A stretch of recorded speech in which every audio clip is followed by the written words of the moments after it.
It's kind of fun when you I look heard back about this back in like July, August.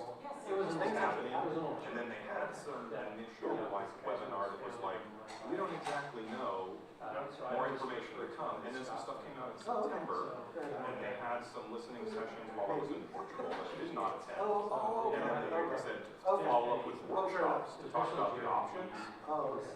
Those, I literally went to one of those workshops yesterday. So that's, and my deadline's December 1st. Cool. So it was just like, guys, but you know, I mean, they got a letter from our delegates.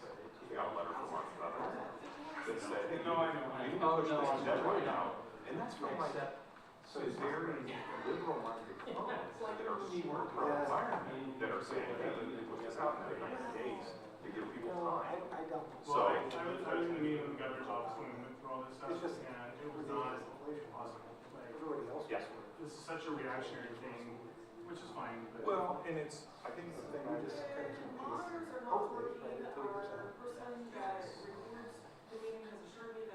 world doesn't quite work that way. Yeah, it's that little thing like. Well, that, yeah. Yep. Well, and we don't have much to say about any of that.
all right, good evening. It is November 13th, 2024 at 6 p.m. and I am going to call to order the Keizer Planning Commission. Actually, for the record, it was 6:02. My apologies. We have three commissioners absent tonight, Commissioner King, Commissioner Hutches, and Commissioner Witters, but we have a quorum. Confirmed? Yep, great. Second item is consideration of the October 2024 minutes. May I get a motion on the table, please? Move to approve us. I'm working on it. I'm trying. Yeah, okay, Approve so. as written.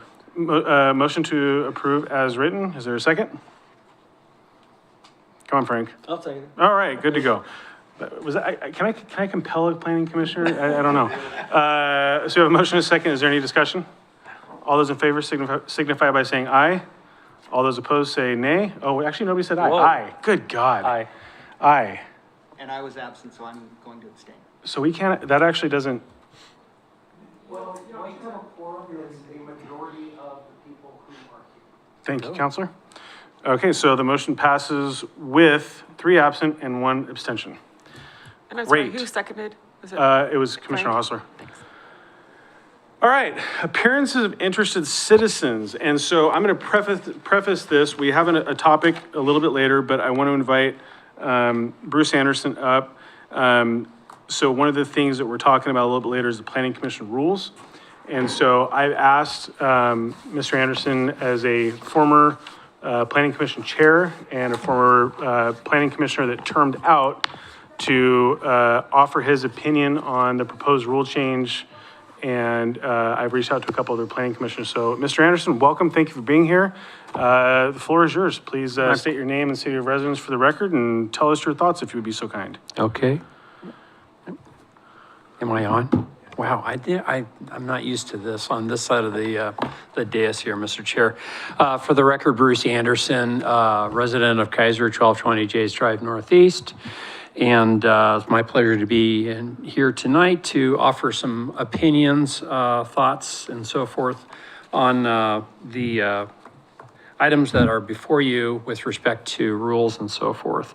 So yeah, I did serve on the Keizer Planning Commission for several years, chaired it for a few, was also city councilor for a couple of years as well. So great city and enjoy living here for all these years. The issue with respect to term limits and that sort of issue, my recollection about that issue was that was something that was in place. I was actually termed out as a planning commissioner. I think my only thought in speculating about why that was there in the first place is I think that that's really kind of a policy choice that folks made at some point or another. You have lots of issues with respect to term limits out there. Some people want to have them there. Some people, or why do we have them there? I always remember what Senator Patrick Leahy said years ago, the famous U.S. Senator from Vermont. He said, we have term limits, they're called elections. Anyway, with respect to the Planning Commission, my understanding, I don't believe there's anything in state statute that dictates that we have that. I think there are other restrictions on composition of the Planning Commission. So I think it's really, it comes down to a policy decision on what folks want to have. I think one thing that I would point to, or a couple of things, number one, terms are staggered. That's a good thing. So you've got folks coming on and coming off. You've got that. It's good to have some institutional memory with respect to that, not to sway things one side or the other, but it's helpful to, I think, for folks to be able to just like, okay, yeah, we had that issue come up before and yada, yada, yada. The other thing I would point out is, City Council does affirm the appointments to the commission. I think that's a good check and balance on things as well. And so I think, again, it just comes down to what the pleasure of the commission would be in terms of changing the wording in that. So. But I would say also just one other point, Mr. Chair, and that is, if you do decide to get rid of term limits, again, folks are limited to a certain number of years. Council's going to reappoint or not reappoint, but having some folks on there for some period of time may be a good thing. So anyway. So, thank you. I think that perspective is very valuable. You were a planning commissioner, I think, if I recall, during Keizer Station, right? Yes, we had Keizer Station. Was proposed, and we held extensive hearings on that, including 2 public hearings. Would you, if given the opportunity, would you have stayed on as a planning commissioner if you would not have been termed out? I would have, yeah. I mean, that's, one of the great things about being a citizen of Keizer is that we're all about, people stepping up, volunteering and so forth. Planning and state land use law is something I've oddly and weirdly enough been around for like 25 plus years. For some reason, it maintains a fascination for me. So yeah, it's all about, what you guys are doing is so important in guiding how just the ins and outs and particulars of how our community develops. So, and hopefully that will continue going on at some point in the future beyond our current urban growth boundary, but that's another issue for another day. Well, thank you, Mr. Anderson, for your time. Commissioners, do you have any questions for Mr. Anderson kind of regarding this topic or any other rule options here? No? All right. Thank you, Mr. Anderson. Thank you. Thank you guys all for your service. Really appreciate it. Chair Lawyer? Yes, sir. I actually have something just to ask him because I had heard, I don't have as much institutional knowledge around here. And so I had asked, one of the questions that I know came out of when this was presented to you guys last time was the membership question about what it meant to, have people only no more than one member principally engaged in the same, type of business and all that sort of thing. Okay. And the ORS actually says 2 voting members, not 1. And so I asked, and my legal assistant's been here since the dawn of time. And so she said, yeah, the council at the time had said they wanted it stricter. They wanted only one. So, and I don't know if that's changed or not, but did that happen around your time, or was that already in existence? The idea that only one type of profession could be represented on the board at the same time? That predated my Okay. coming on the board. The major issue has always been regarding what Oregon Revised Statute has to talk about with respect to real estate interest and so forth. So that was one thing we really had to be mindful of.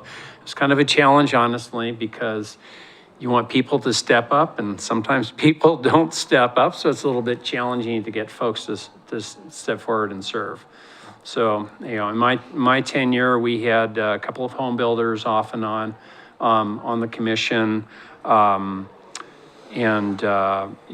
think we may have had like a city council liaison, may have also been a home builder, but he was not there in that capacity. He was there as a representative of city council. So kind of I don't know if you'd call it a gray area, but anyway. The ex officio participant who didn't vote, or? Ex officio, well, he is a council liaison, yeah, so he was not technically a member of the commission, so ergo did not have a vote.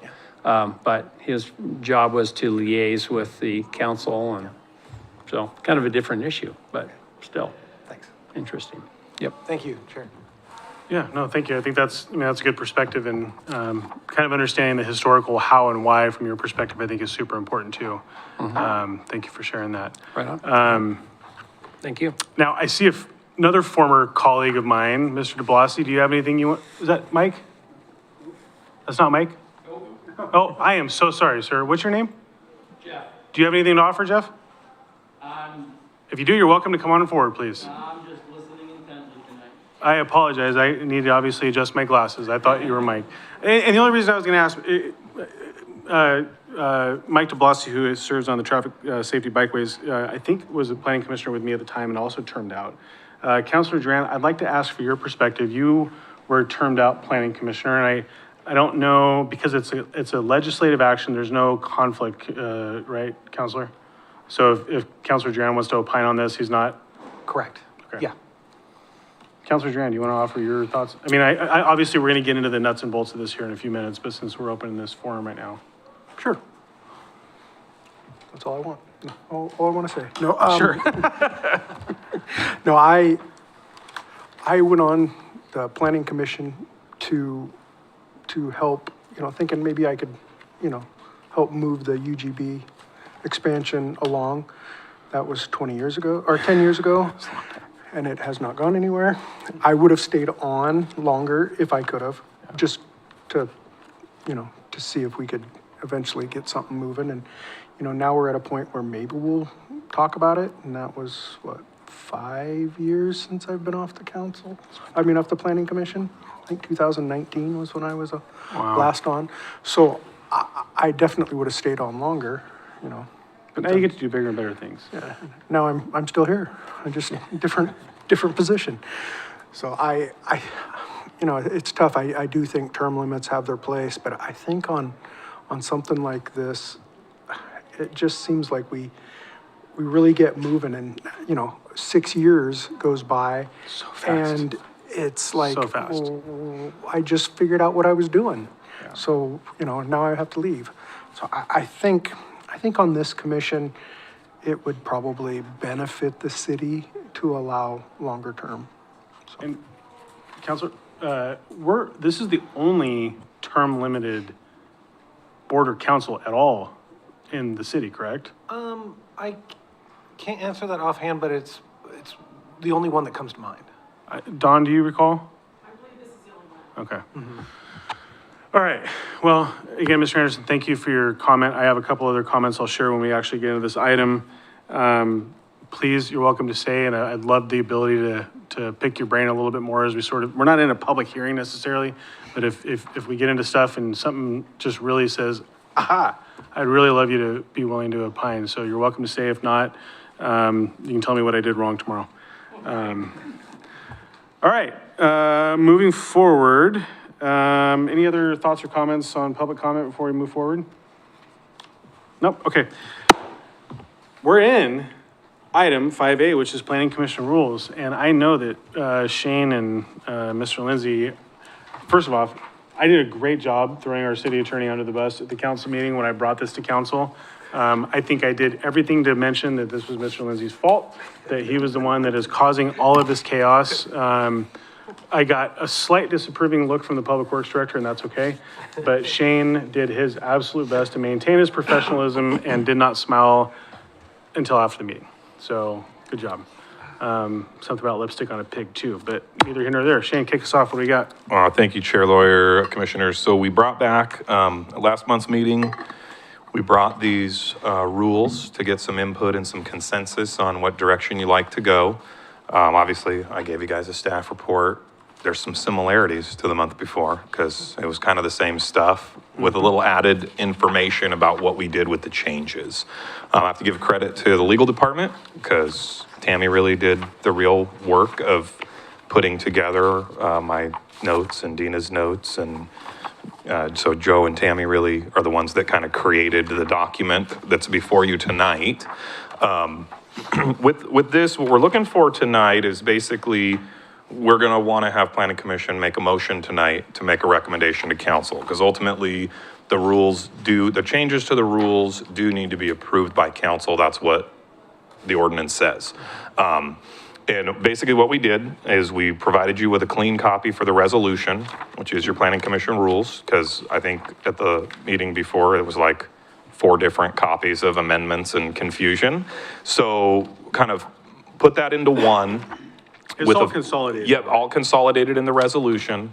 Because remember, there's a resolution and there's an ordinance. Right. So Planning Commission can't do anything with the ordinance. The resolution you can adopt, but that is if the. Still subject to the ordinance. Yeah, still subject to council approval. So, so we did the clean resolution and made changes and tweaks in it to basically align procedures for consistency with kind of some of the council procedures and consistency within itself.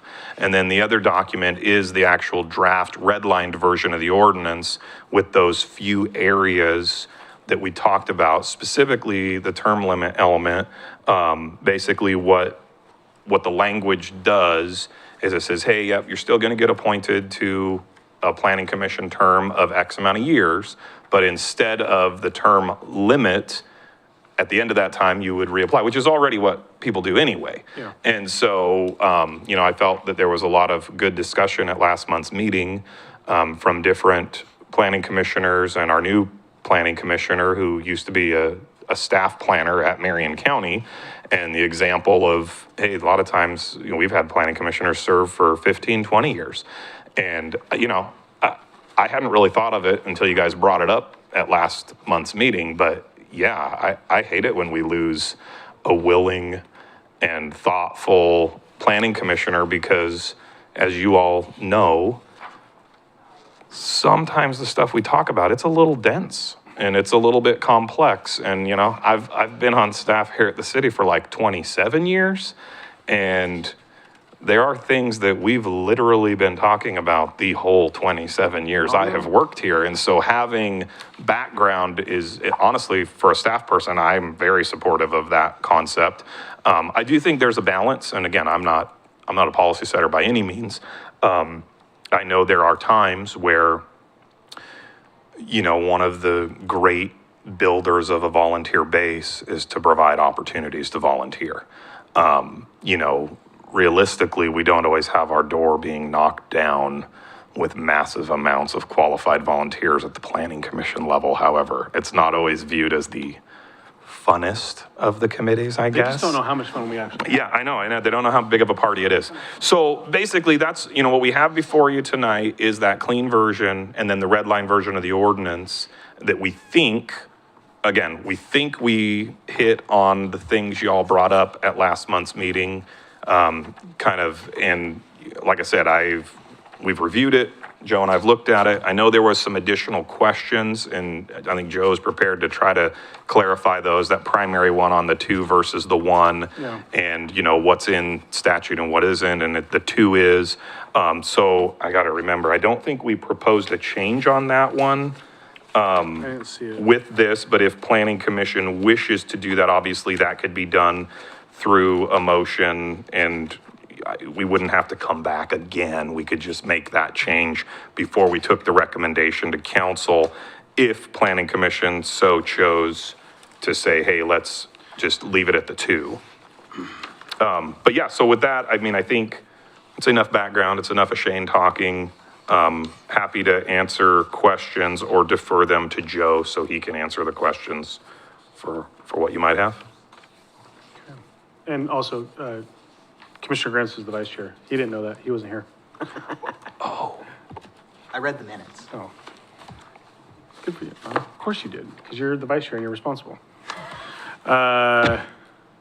Questions? What do we got? Yes, Commissioner Grants. Well, I'm not responsible enough to have actually watched the tape, so I'm gonna ask. It's online. It's not a tape. Oh, thanks. Thanks, Chair Boyer. Appreciate that. So I'm gonna ask, Mr. Witham or any of the other commissioners to kind of summarize what the discussion, was about the term limits. I asked the question, frankly, and I think that in my review of the rules that existed at the time, and in a discussion that I had with Shane, I just asked the question, like, I'm not seeing anything in statute that says planning commissioners are limited to any time. And that was triggered actually because I had a conversation in my official capacity at Marion County with the Marion County Planning Chair, who's been the planning chair for 25 years, right? And it begged the question, like, why? You know, what's the historical background? I think we heard a little bit from Mr. Anderson on that. And there's definitely a precedence for specifically the number of people in the housing space, right? But my guess is, I think as things were developing early on, did we ever get a clear history on why 2-3 year? No? No. 'Cause No, I think, I've seen where people do that. They put limits on things just to, I guess, get fresh blood in. Like But- Shannon's probably the only one that knows that because Yeah. he was contract attorney at the time, I bet. Yeah. Okay. And, but I've also seen where commissions, especially like this, where there's a certain level of expertise and a higher learning curve and all of that, you know, getting fresh blood in it doesn't necessarily balance out with, you know, institutional knowledge and actual technical expertise, so. Well, and I think my observation, I mean, we're the longest 2 on here right now. Commissioner Hostler would have been number 3, but he left and went and did fun stuff for a couple of years. But I think we've had a good balance. I mean, there's a few of us that are long in the tooth doing this for a while, but then we've also had people sort of rotate in and out. They do a partial term or a full term, and they say, you know what, gosh, this was fun for a couple of years, but man, you're really boring. It's like, you know, eating black licorice and then drinking orange juice. I don't want to do this anymore. But you know, we've had the rotation. So I think organically it does happen, but there's those of us that are just glutton for all this awesomeness and you know, I mean, we've heard from Councilor Duran and former City Councilor Anderson that this is something that they're interested. So I think that was sort of the basis of it, was just like you know, how did we get here? And is it something as a commission we want to look at? And I think generally, I heard from everybody that, yeah, there's a palette for considering the change. Okay. That was a really long answer, but you're used to that. The other thing I could add is, and this isn't for that discussion itself, but one of the things, you know, we have been acknowledging that you guys are a group that wanted a little more to do here and there. Yes, sir. And so one of the things we realized is the rules about even how hearings are conducted were different than the ones that the council had. And so what we basically Made gave them you a consistent. verbatim what the council has, which I think would be convenient if you were a applicant and you were coming in and you got your 10-minute presentation ready, you just do it again. Yeah. You know, versus like have a different standard. Oh no, now I have to, you know, do it twice as quickly or whatever it is. So having that consistency, I think, would be helpful for applicants, but at the same time, everybody's on the same page and doing the same thing. Yeah. So that was one of the reasons that also came about. Yeah, and I think across the board, we made everything fairly consistent. The only other, I think, substantive change was the opportunity for staff to communicate with the chair and one other person, I feel like, wasn't it? Yeah, thank you, council Chair. liaison. And Commissioner Grants, I apologize. I forgot that you weren't here last month. I should have done a little better job with giving an overview in that staff report, so I do apologize. So yeah, I mean, I'll kind of like recap. I mean, Joe is not qualified to recap anything. He wasn't here last month, so come on, Joe. No, I'm teasing, but so yeah, there was a handful of things. One was the consistency factor, and that we can give all the credit to Tammy. These things are in her little tickle file, and she said, Shane, we need to probably have Planning Commission consider rules. We had talked about it back when we added conditional uses and variances to your processes, and hey, we really need to revisit those. I may or may not have at that time learned that there was a specific resolution for Planning Commission rules. I'm not going to admit or deny that one way or the other. And I was like, oh yeah, maybe we should revisit those things from the 80s and then weird amendments after the fact. So it was primarily focused on that element. And in my quick review of them, I was like, oh, this is cool. It says we meet at 7. And it said we meet at 7 and I've worked here a very long time, and I don't ever remember a planning commission meeting being at 7. It's always been at 6 in my time of working here. So I knew right away, I was like, oh yeah, there's just some straight up errors in here. We are breaking our rules every month. That's awesome. And then there was also some things about how meetings are canceled. And yeah, we had not been following that process. And honestly, that process, I don't feel super practical, because the existing process said the only way to cancel a meeting, you have to meet once a month, and the only way to cancel a meeting is by a motion of the Planning Commission. So how do you cancel a meeting if you're not having a meeting? You've got to do it the month before, and you may not know the month before if you're canceling the meeting. And so what we proposed in here is language that basically says a consensus of the planning staff liaison, the chair, and the council liaison. So basically, if those 3 individuals that represent kind of the 3 factors of the meeting and how the meeting runs, if they all are in agreement that, hey, it doesn't make sense to have a meeting this month, then that's how that canceling would work. So that's the other thing substantively that we have changed and that actually is in the ordinance part, so there's some strike throughs there. So yeah, and then yes, the term limits, I think Mr. Lawyer explained that pretty long, but you know, it was exactly right. I mean, it came up as a kind of a question of, hey, does this make sense for our commission? And you know, I mean, just a real world example that's been in both of your tenures on Planning Commission is we've literally been talking about CFAC rules since the 2020 executive order of the governor kind of started those in motion. And we're sitting at almost 2025, and we are just now at the point where we're getting close to coming for adoption for an element of those with our climate-friendly areas that we've talked about multiple times, and some of our parking things. Those are all born out of that rulemaking that for folks that have been on Planning Commission, they kind of know the story as it's moved along, but we're still a year or more out from what I would say completing that story. So it really, honestly, as a staff person, it resonated with me that's like, boy, if I can have some seasoned planning commissioners who are willing to put in the work and stick around, because a lot of what Planning Commission does is not just the day-to-day over-the-counter planning work of approving a building permit or approving a variance.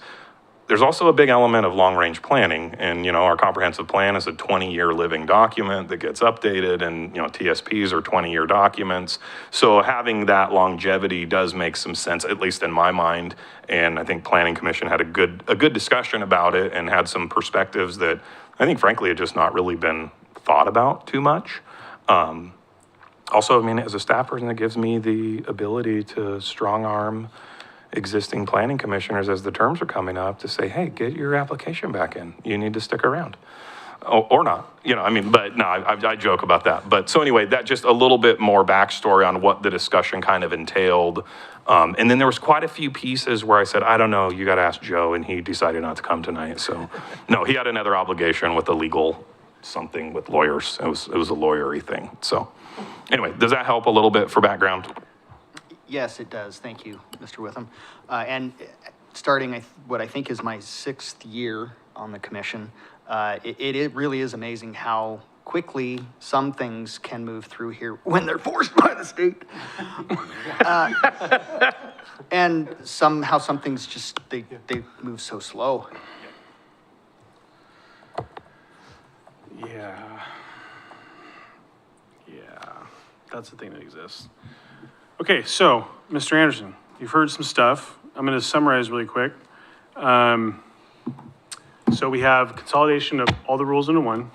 We're making consistency across the board with what the council does in terms of their public hearings specific to land use and quasi-judicial proceedings. We are considering changing the ability from this massively draconian process of canceling a meeting without a meeting to simplifying it between staff, council liaison, and the chair, and considering whether or not we want to eliminate or recommend elimination of the term limits for planning commissioners. Did I miss anything in my summary, other than like the Scrivener stuff and all the, that's the substantive stuff. So hearing that, Mr. Anderson, I'd like to invite you back if you have any comments. Jeff, I've been watching you. If you got some thoughts on this, I'd love to hear from you. I'm breaking all the rules. This is not a public hearing. Go ahead. The one thing we did add is we did modify some language about special meetings.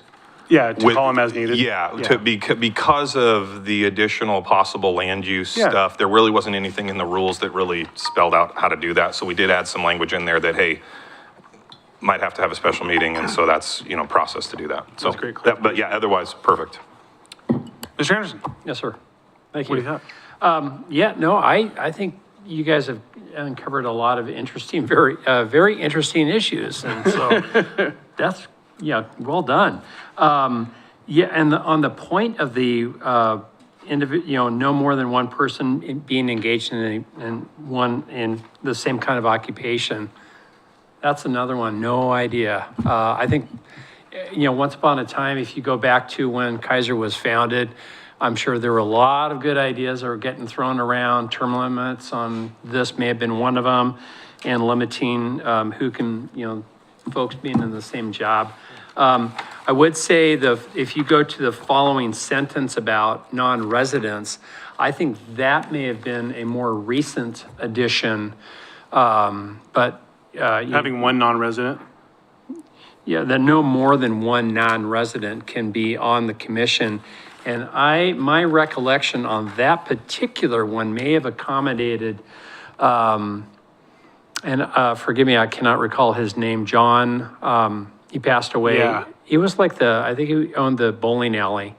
Yes. But he was on planning commission, moved out of the city, and I think, folks, there was sentiment that, hey, he's got a lot of good ideas, be great to keep him on or not lose him on the commission, so. But as a longtime Keizer resident, I have no idea why we would want to have non-residents on our commission. Do you think, is it plausible, in that same vein, is it plausible, especially if you're looking at urban reserves or if you're looking at UT zones or things that are maybe in the UGB, not in city limits, is that maybe sort of the genesis of that? That seems reasonable. I think he actually, I'd have to check. My memory kind of fades around that issue. I want to say he probably moved east to Salem. Oh, interesting. And so I don't think he would have been in an urban reserve area or any such Because I know I've had nearby. Twice since I've been on parks, I've had two Keizer folks be on parks. One was for a very, very short period of time. In fact, I think they got selected and they didn't come.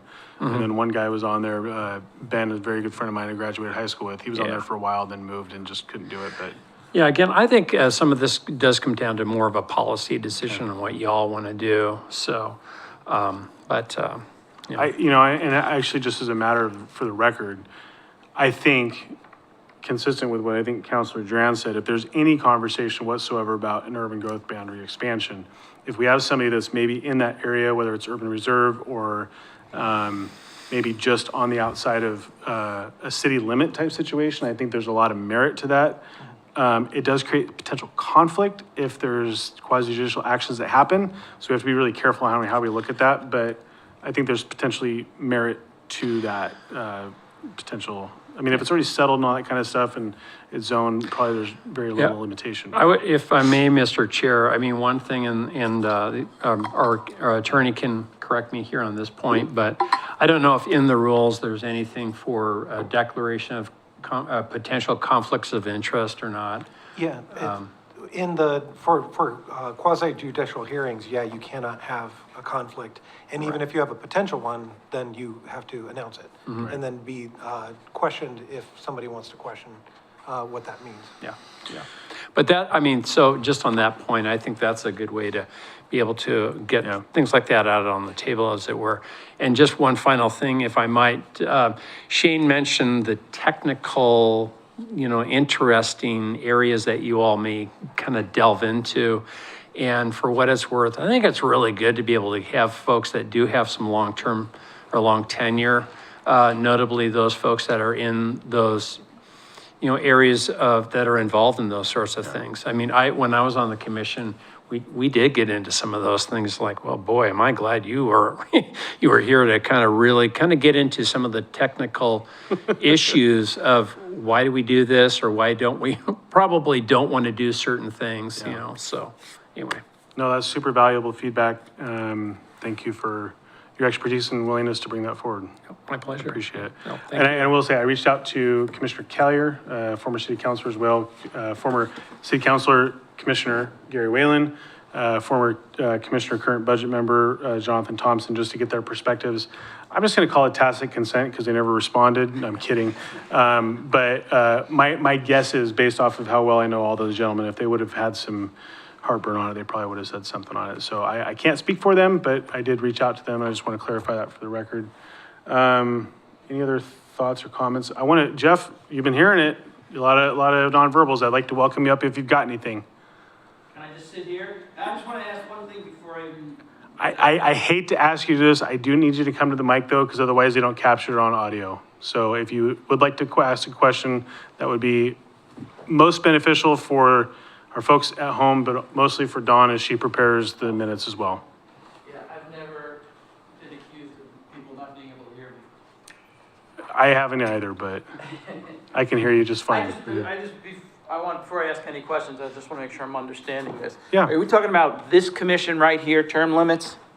The planning commission This specifically, planning yes. commission? Yes. And aren't your terms, what are they, like 4 years, 6 years? 2 3-year terms, That's the current limit? You're allowed 2 3-year terms? according to the current rules, correct?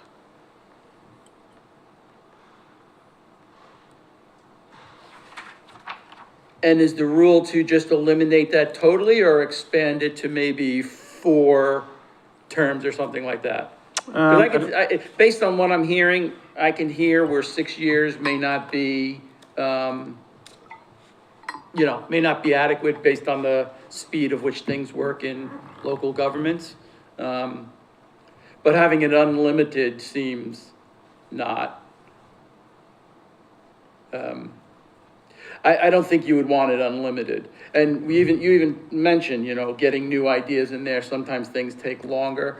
Just for background, I don't know if Dawn remembers, but I came a couple of years ago because I was interested in maybe participating in this. Okay. And then at the last second, I sat out there when people were doing their little interviews. I think it was the night Mr. Lopez and then some other engineer guy, I don't remember who it was, got elected.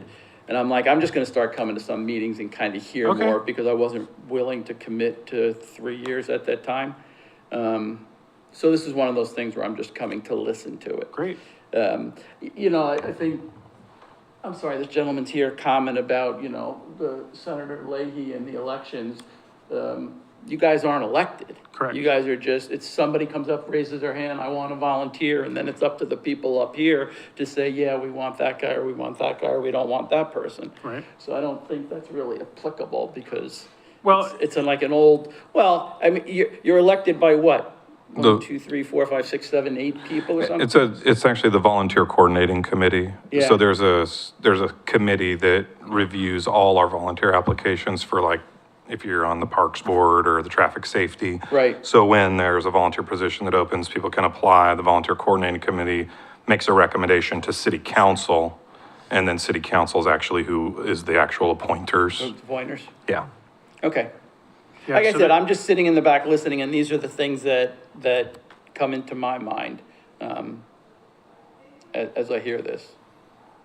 So, But carry on. so Jeff, you live in Keizer? I Yes? do. Okay. I moved here, 7 or 8 years ago. I retired early, a couple of years ago, which is why I originally thought I've got, free time and I've always kind of been an organizer or a leader or something. And so I figured I could be useful, and especially as an outsider, because I've kept hearing, about conflicts of interest or something. I've only lived here 7 years. I don't have a business that I'm trying to steer, people to or so forth. So I'm a complete outsider. And You so shut that's- up. You're not an outsider now. Well, I don't have a business here. I'm an outsider. I live here and I just try to listen to what's going on. But like I said, that's why I stepped back, because I wasn't willing to commit Fair enough. the 3 years at that time and what it would take. I didn't think it would have been fair. So I'm just listening for a while. Well, I am grateful you chose to step up and come talk to us today. I appreciate you sharing your ideas on this. If you're willing to state your last name for the record, Dawn does need it for the minutes. If not, you can just give it to her, write it down. She's totally happy to take it, but she does need your last name for the record. if you Yeah, don't mind. I'll give it to her when I go out. Fair enough. But anyway, carry on, gentlemen. Thank you so much for offering your opinion. I appreciate it, and thank you for letting me put you on the spot. Yeah, no worries. Commissioner Hostler. Yes, I have a thought. Great. I want to open that door. I want to keep it open. Mr. Anderson? Made a statement that the individual outside of Keizer or a urban growth boundary cannot be on this commission. No, it can. Can We can be. have one. Oh, we can have one? Correct. Okay, thank you for clearing that Yeah. up, because I was going to walk down that road. Yeah, no, we So- can have one. Okay, Yep. all right, then that's my question. Solved? Solved. My man. Cool. All right. Any other thoughts? How do we feel about the one professional thing? It is up to you. I have an opinion that the statute itself says two. One is, might make it hard. I know people who. Because they what's they the might line? They might hear about coming on it because their builder friend, they're also a builder, But and you what's- can't do it. You know what I What's the mean? line though, right? Because that is such an obtuse statement. It is. So arguably, if you are a land developer, if you're a planner that engages in developing plans, if you're, I mean, it's so easy to draw that line. So what is that line? Is there a definition to the line? Well, I was looking, there's one annotation to this, and I didn't look at the case, but it struck me as almost amusing because the profession that it dealt with was housewife. As if another housewife couldn't be on because we already have one. So, I mean, I believe, well, a couple things. I'm not sure the VCC, how well they look at this. You know what I mean? So, I mean, that is the first question I always have is like some of these other things, how long have we been doing certain things a certain way, and maybe we haven't been even Can you holding point us to the the hard specific language in the resolution, please, do you mind? Yeah, it's at the very beginning, on page 26, right? B, so line 21. 26B? Yeah, on page 26, and then line 21, B is the, Okay. it says the commission will consist of 7 voting members to be appointed as outlined.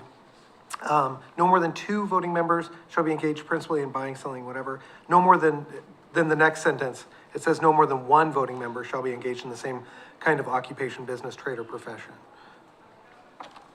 So, I'm sorry, I skipped through that fast, but,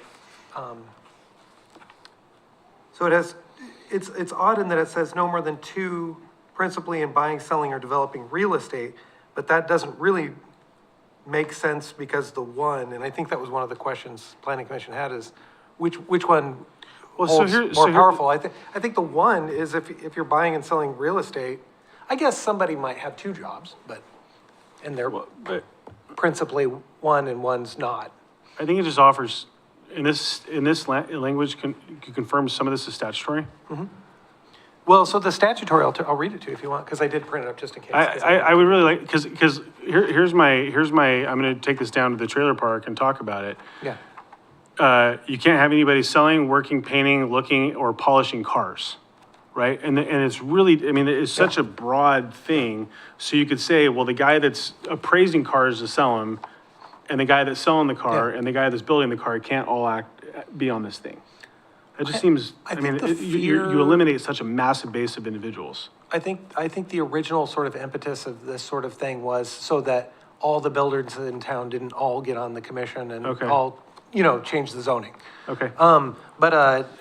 So here's, it's ORS 227030, and it talks about membership of planning commissions as they're created under Oregon state statute. It says not more than 2 members of city planning commission can be city officers who serve as ex officio non-voting members. A member of such a commission may be removed, same idea of removal. So I'll read the pertinent part 4, which says, no more than 2 voting members of the commission may engage principally in the buying, selling, or developing of real estate for profit as individuals, or be members of any partnership or officers or employees of any corporation that engages principally in buying, selling, or developing real estate for profit. No more than 2 members shall be engaged in the same kind of occupation, business, trade, or profession. So So you they can't were have at least two, consistent about, two real estate people principally, and then 2 types of the same profession at the so, state level. okay, and this is just me, because I like to poke the bear. Yeah, sure. If Jeremy and I both work for the city of Salem, Yeah. and then Frank comes in from the city of Salem, it's a city of Salem employee. Does it go down to the actual title of, I mean, I know this is Yeah. ridiculous, this is in the Yeah. lane of ridiculous, but I'm just trying to really understand. I'll pick on attorneys. Great. Because there's a million different types of Yeah, attorneys. divorce, ambulance yeah, chaser, and just then a guy real estate who guy. does wills and trusts, Yeah. and somebody who then does defense, criminal defense or something, you know what I mean? But I would still say, you would say 2 different types of attorney, because that's the profession. Okay, But- perfect. I don't know, each person, you'd almost have to ask the person who's on there already, do you consider him in your profession or her Yeah. in your profession? Because you see what I'm saying? Well, and the only reason I'm asking these questions, I want the intent to be clear. Yeah. So that 15 years from now, somebody looks back on this and they go, well, gosh, we didn't really understand what it was the intent of the planning commission at the time was. I mean, I think that establishing intent is super important. Yeah. Shane, what are your thoughts? Well, I would say that, I mean, obviously, it is a policy question for planning commission on what they are gonna want to recommend Whether to one or council two. for the rules. Yeah. Obviously, there is an option that you could direct staff that if you so choose, we could make the language just straight consistent with statute. That kind of eliminates the ambiguity. The one caveat I would say is that I don't know that anybody would wish that we would have more than one attorney on, sorry. No, I couldn't resist. I couldn't resist that. agree. I love Joe. But no, so I mean, I do think it's difficult. As I said, I opined last month that the way I read that language, and again, I wasn't here when council put it in. The way I read that language is, the statutory language that was very clear, that it was two people that are engaged principally in the buying and selling of real estate or the development of real estate. And that is 100% driven by, if you stack a deck with a bunch of land developers, they may change rules because you make legislative changes to our code, right? I mean, you recommend those. But then that additional language of one in the same profession, in my mind, did give a little bit of room if there was a real estate agent and a land developer that's not the same profession. Okay. So, I think that was, I do think they could be looked at a little bit differently. But again, I don't know if council had, or what the intent was back in the day when this was originally done. I don't think it's a big deal. It hasn't been updated since 75, so in the statute, so I don't think people are really chomping at the bit to change Yes. this. I do have something. Commissioner Hostler, go Yes, ahead. I have a thought, and that is something at Portland State School of Urban Studies many things were talked about, but the one thing to support what you're saying, the city attorney, is like-minded is going to miss something. Guaranteed that. So I think what we're trying to do here is we're trying to figure this out, but in my opinion, I think we're missing somebody, and that is the people who vote for the commissioners to be on are not us. It's the volunteer committees. Well, they that- have to be aware of the rule too, yeah. Yes, so they're gonna, I don't know if you meet with them, and I don't know if you talk with them about these. I will make sure that they understand, especially if and when we change it, but also just because it's a good idea to make sure and communicate that. Well, and I would believe, and I know Dawn got an incredible turnover from Debbie and Tracy, and I know that it's been caught in the past. We had a situation, it's been years ago. Kyle, I think you were still, Counselor, I think you were still on it. We had a conflict because I think it was like two people, and then one of them just said, oh yeah, it's no big deal, I'll go do budget. Because it happened in the VCC or whatever, but yeah, I think that's a good point. That's well received. In addition, I think that when we get into the weeds in a manner that we are right now, I think that we should look into that helping these individuals out. It essentially is raising the bar. That's what we're doing, is we're raising the bar for the quality of the individual contributing to the better of the city. Okay, and so helping them out and getting into the weeds of that individual, because they're prime, they're ready to go. They're coming here, they want to help, they want to contribute to their city, to their environment. And so what it's going to come down to is these three builders, if you will, and we have 2 slots. So let's get into this, pick their brain, let's find out what else they can do, what else can they contribute to the commission. Do you see what I'm saying? I don't know how, we're gonna have to word that in a manner, but we're gonna have to get into the weeds with them if we're gonna go down that road and allow that to happen. Allow to have more than 2 type, or 1 type of person or occupation on the commission. You tracking? No, I'm sorry, because you can have as many different occupations on Yes. the planning commission. Yes. So you're saying more of the same. Yeah, so if we have 3 people Okay. who are doing the same thing, Well, they're prohibited. okay, no, what I'm saying is if they're trying to get on the committee, they filled out the paperwork and they're getting interviewed by the volunteer committee. Okay. If they're the same people, all occupations, we have 2 slots, but no more than 2 people can be on there. Okay, so what we want to do is what else can that builder can do? What else can that realtor do to better the commission? Do you see what I'm saying? Well, yes, and I think that, that's a significant function of what the volunteer coordinating committee needs to do. And I know that Dawn does scrub all the applications. And if there is a question specific to that issue, then I think our council, city council, would advise Dawn on what the appropriate mechanism, and then it really does boil down to the questions and the clarity of the questions that the VCC answers, and they have to suss out. And again, the city council only actually ratifies the nomination and confirms the nomination and appoints the individuals to the commission. So there is still that opportunity that the council could say, you know what, yeah, we actually we don't agree with this, and we want to go with the other person. So there's that checks and balances that happen. And I know that the VCC, Dawn, correct me if I'm wrong, but the VCC is looking at the types of questions for the various committees and going through that process, so we're not just arbitrarily coming up with criteria, correct? Yes, that's correct. Okay. Does that help? Yes. Okay, and frankly, I always encourage anybody to ask a sitting planning commissioner to come and speak on their behalf or write letters of recommendation. So there's a lot of ways that we can sort of crack that nut. And I would just recommend highly, if there's specific items that you feel very important to the volunteer coordinating committee's process in nominating, keep an eye on when the meetings happen, and I'm sure there's going to be process where they can go in, anybody can come and talk about it. I mean, I think that's, if you've got ideas, I think that's super important to share. Yes. Yes, guess. Yeah, because I don't- I'll I talk mean, with her we- offline about when they. We definitely need to make sure that the caliber of people are better than me when they come on board this, so. Commissioner Grants, is that all? I'm sorry. No, you're good. Okay, Commissioner Grants. Thank you, Chair.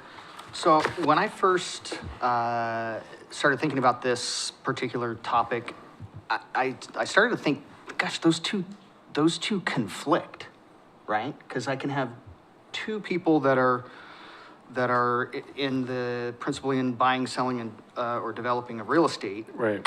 but I can only have one housewife. I think the purpose of this is so that you can't have two realtors or two home builders. Got it. To clarify the purpose of the first criteria. Well, and I'm just gonna ask a nerdy question. Clarity would typically be a sub under the parents, right? So clarity or adding to the statute would be like 4A, B, C, right? Not a separate provision? Or do you read this as all? Well, okay, so I read this as they are, Because I think Commissioner Grants. I don't see it as clarifying, but I do see that the way in which he engaged in just the simple sentence seems accurate. Okay. That you can principally engage in buying, selling, or developing real estate. Well, you could have a buyer of real estate. And a or seller. real estate and a developer. Okay. And those two could serve together, but that you couldn't have two developers. Or two sellers, or Yes. two buyers. That's how I piggybacking off your Or two idea. housewives. Yeah. Or two plumbers, or two, Yeah. I mean, that, yes, and I think, And and I I've seen think that that's. actually. I think I'm gonna use the term homemakers, Yeah, okay. to preserve this, main thing on the shoulders. And I think just to offer the planning commission clarity, man, I know it's in the packet, but the language that is before you for consideration that aligns with the recommendation of, we recommend approval of these Yep. changes to council, we did not touch that language. Yeah, the one or And So two. it still has the 2 for the first sentence and the 1 for the second, because that's what the existing language said. And I did not, if I missed that in last month, the desire was to change that. I kind of took it more as, let's get some No, clarity I from don't- Joe, so that's why I came with the statute. But Yeah. like I said, if that's something that you do want to recommend to change, that would need to, the motion would need to look different than I wrote it in the staff report, just to clarify.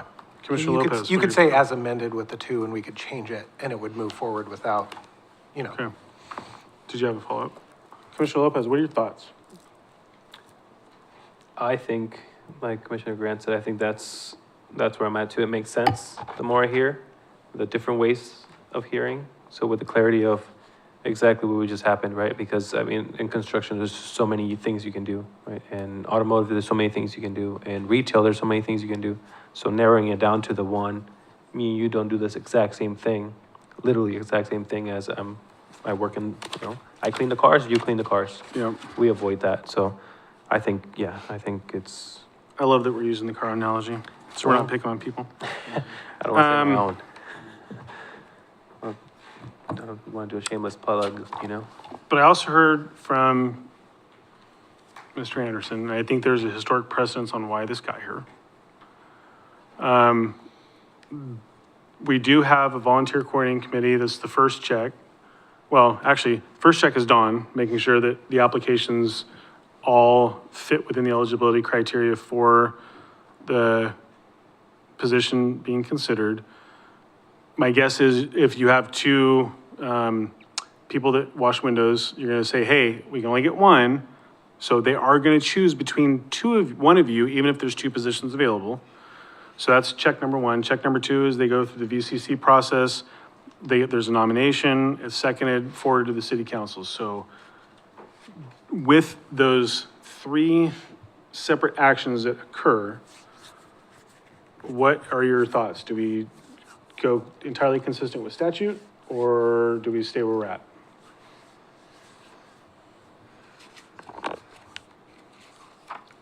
Go ahead. My thoughts are to leave that portion as is. Keep it at one? Okay, I agree. okay. Commissioner Hassler? Let's do some math. I don't do, this is planning. This is simple math. This isn't the Okay. surveying office. Okay, so what we're saying is we have 8 slots?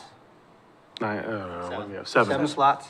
So if two people who are planners or builders or wives,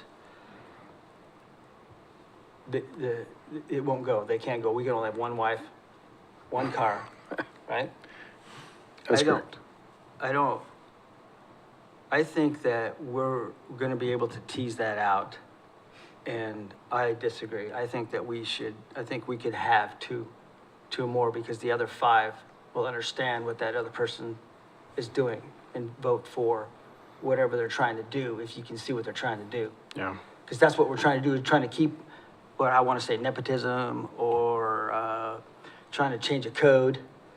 You know, you get the volumes up there. I think that the other people would be able to see that and vote that out. So I vote for two people. That's Frank's vote. Okay. I think that there's, given the state of the quasi-judicial process, there's enough checks and balances. If people choose to be unethical in the way that they perform on this dais, they're subject to a whole other issue outside of what's happening here.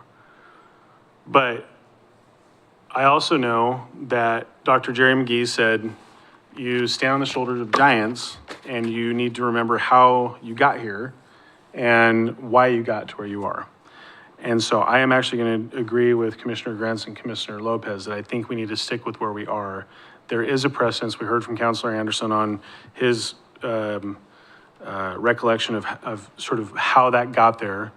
And I am concerned that we are staying 100% above board, regardless of all the good intentions and everything else, especially if there is any consideration for a potential urban growth boundary expansion. I don't ever want to put the work that Shane and Dina and Joe do into question because of a perception that exists that's avoidable, in my opinion.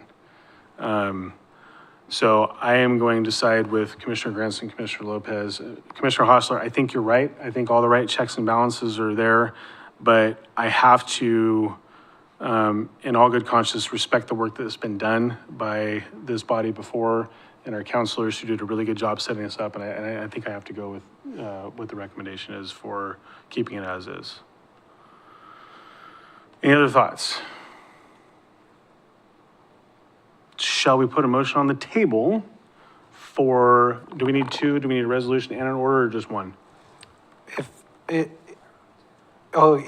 written together. You can separate it if you want, but it can go together.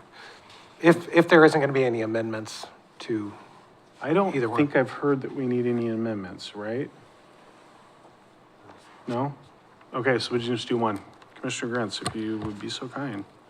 I move that we recommend approval of the proposed resolution and proposed ordinance modifications to the council for approval. Is there a second? I will second. Okay, there is a motion, I'm going to summarize to approve as presented by Commissioner Grants and a second by Commissioner Lopez.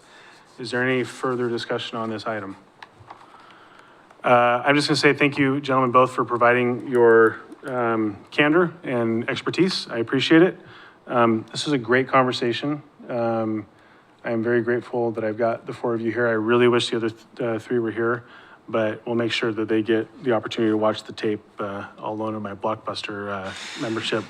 All those in favor signify by saying aye. Aye. All those opposed say nay. Motion passes unanimously with 3 absent and yeah, perfect. That's good work. Thank you, Joe, for opening this all up and making us do a lot of extra work. Okay. Mr. Anderson, you're welcome to stay and listen to Floodplain. Jeff, you're welcome to stay and listen to Floodplain. It's super exciting. I promise you, you can listen to this over and over, and it's better than anything you will get on the call map. Razzle dazzle us. Shane, talk to us about FEMA floodplain issue pre-implementation compliance measures, or pick 'em. Yeah, pick them.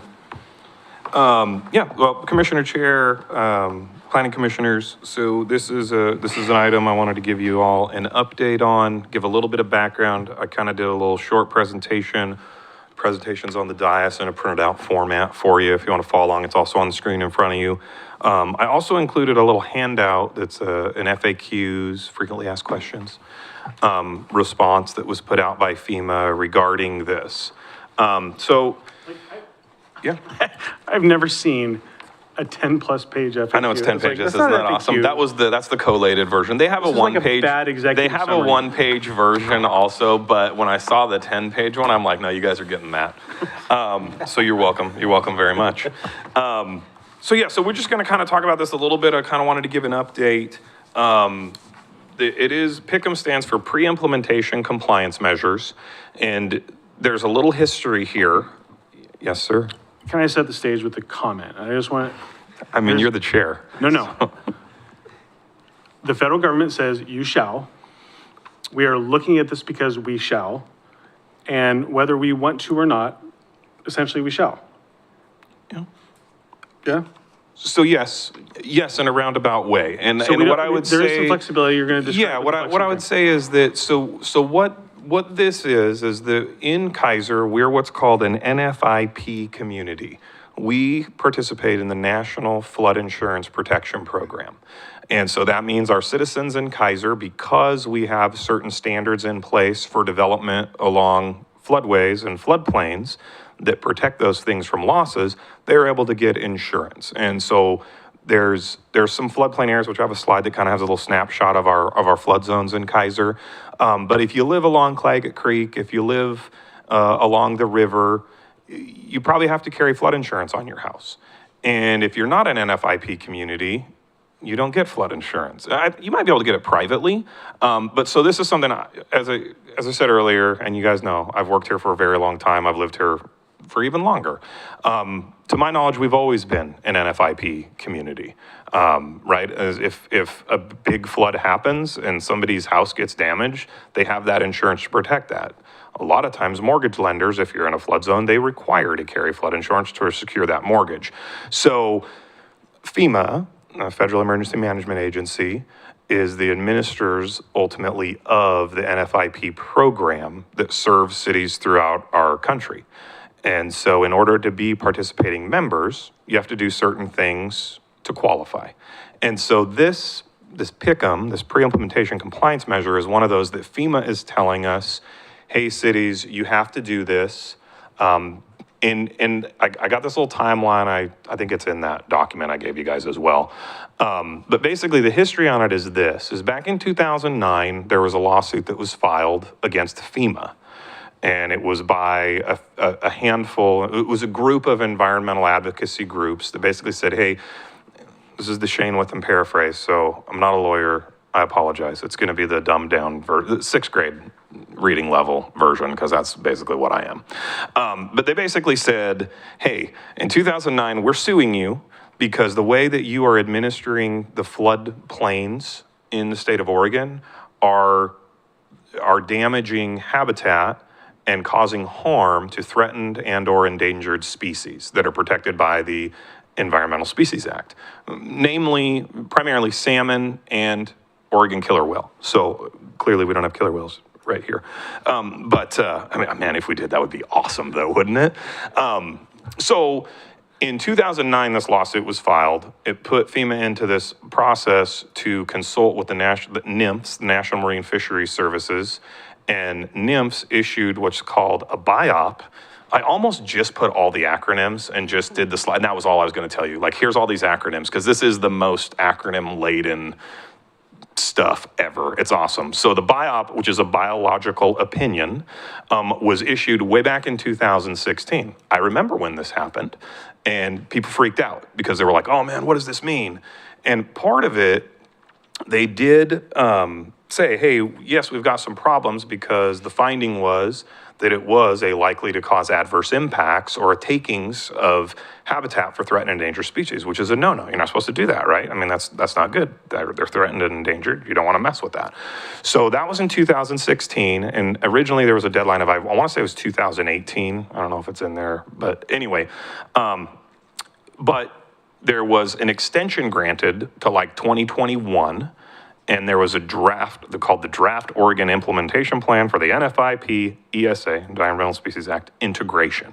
So basically saying, hey, you need to change your processes and how you administer the floodplains because there's no real considerations for endangered species, and there should be. And then, so they started drafting the EIS, which is an environmental impact statement, for the effects of that draft implementation plan. And clearly there's known impacts to communities that are part of this program. And then things kind of froze up and nothing really moved a whole lot. And then and actually I'll go to the next slide because I kind of have some bullet points. In September of 2023, FEMA got sued again, basically for allegedly taking too long, according to the groups, which again, I mean, they did have like this 2021 date, which was gotten because I think it might have been DeFazio, I can't remember who it was, but somebody basically wrote some letters and said, hey, we need more time to implement this than 2018. So, you know, there's this thing called COVID that happened in 2020. A lot of meetings didn't happen for a long time, other things going on. But all that to say, they got sued again in 2023. They said, you're taking too long. So in July of this last year, FEMA basically announced to us, to cities around Oregon, that, hey, we are going to implement these PICMs, these short-term measures, pre-implementation compliance measures, to go into effect that you're going to have to take some action on in the interim until this final EIS document is reviewed and comment happens and all of that goes down and there's a final version of here's how floodplain ordinances are going to have to change. And there was a whole bunch of different things out, or there is a whole bunch of different things outlined that may be happening as we move forward. So that was July. And then they said, hey, we're going to have some workshops. And those have been happening between kind of August and now. Some were some listening sessions. There was presentations given at different, I know I've sat through, Joe sat through one, I think in September. There was one given to the Mayor's Association as for the state of Oregon through LOC, I think. And so they produced some FAQs, which one of those, I think that has a date of September on it. So there also were some letters sent by our delegates and by our governor kind of requesting an extension to the time frame, because what FEMA's saying is that, hey, cities, you need to tell us by December 1st of this year, I just have to send them an email, tell us which PICM you're going to choose. And there's basically 3 different approaches that they've outlined for cities to take in this interim time frame until the full EIO, the full EIS is implemented and put into effect. So one thing before we get into the 3 options and what we're looking at and basically where staff has landed on, because I think it's kind of where we have to land on it right now, frankly, but also it would be what I would be recommending anyway for a few reasons. The one thing I want to point out, this is just kind of a snapshot of our flood map. The blue areas are considered special flood hazard areas, or the 100-year floodplain is oftentimes what people refer to those as. So anything that's not blue, not affected by the PICMs in any way, shape, or form. It's only the things that are in the blue. So you can see there's a significant amount of land along Claggett Creek in the 100-year floodplain. The river, it's pretty tight to high bank. So there are processes that folks can go through called what's called a letter of map amendment. And if there's an error in the flood mapping, you know, these maps are kind of like based off of 2000 maps. And I think they did an update when they digitized them. I think it was 2002, I believe. Sorry, I should probably have that in my back pocket more solidly than that, but I'm pretty sure I'm right about that. But you know, there are some areas in Keizer that will be affected by what this means. You know, way back in 2016, the state and FEMA Region 10, which is the region we're in, they kind of gave a safe harbor provision to cities that said, hey, sorry, I'm going to nerd out a little bit. I don't talk quick. I know, guys, sorry. But I did see in our rules, we got to end by 9, so don't worry, we're out of here before then. But McNary Estates is kind of a great example of how floodplain development permit happened in the past. You can see in there's blue all around, and it happens to be that blue is all the streets.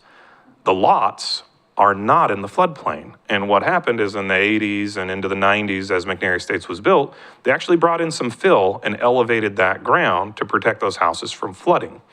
Now, what this biological opinion essentially said, that kind of development, not supposed to happen anymore. Or, better put, not that it can't happen, but that if it happens, it needs to be mitigated, is really what it gets to. Because when you fill in space that's in the 100-year floodplain, that theoretically is, or could be, habitat for salmon in that high water stage. I see smirks, but this is true. Like, this is math, kind of, I think, and hydrology. So essentially, what's come out is these, ultimately where we find ourselves today, which is these 3 different pathways that we can choose as a city, and I have to tell them by December 1st which path we're choosing. So really, I'm here tonight to get some concurrence from Planning Commission, because I'm also gonna be sharing this information with City Council next week, next council meeting, yeah. But so path 1 is just prohibit development outright. In 2016, I know of a few communities who, yes, the special flood hazard area, just the areas affected by Pickham, right? So anywhere in that blue that we talked about, there would be an option 1 that would say, hey, you're meeting the pre-implementation compliance measures clearly because you're not doing anything to any possible habitat, right? So you just do a moratorium. And so that's what it would require, be a local moratorium. You know, those are pretty darn rare, and it would be limited in duration. There's a process in Oregon statute about how you do that. There's some findings that would have to be made to say that you could do that. There's a lot of legal concern about that from attorneys around the state that I've heard from. One of them might be sitting next to me. It is very complicated, and obviously some pretty serious, or could be some pretty serious political ramifications and community concerns if we just said, hey, you might own an acre of property in the floodplain that's barely in the 100-year, but you can't do anything with your property. Yeah, that might be an issue. Takings. I may not be saying it super clear, but this clearly probably is not Shane's recommendation for our path forward at this stage. Now there is, and even in their stuff that they've put out, there may be some possible ways to create some exceptions to the moratorium, things like routine road maintenance or things like that, disaster recovery, floodplain enhancement projects. So you still might be able to do some things. And originally when these got dropped, people were like, whoa, we have a whole downtown core and the roads are in the floodplain. Are you saying like we can't replace a water line? We can't fix utilities? No, it wouldn't necessarily do that even if you did a moratorium. It would be more about creating more impervious space, removing or changing native soils or anything like that, right? So that's option 1. Clearly not like on the high scale of, yay, that one is perfect. That makes total sense to us. Option 2 that they've outlined is we can choose to adopt their model ordinance. The great thing about the model ordinance, in my opinion, is that they released it sometime mid-September is when I saw the first version of it. I was in a workshop last week about the model ordinance and talking about the nuances of it, and I found out that they are already redrafting it because of input they got at the first round of listening sessions in late September, and there was lots of problems with it and a lot of concern raised. I think they're going to have a revised draft sometime early December.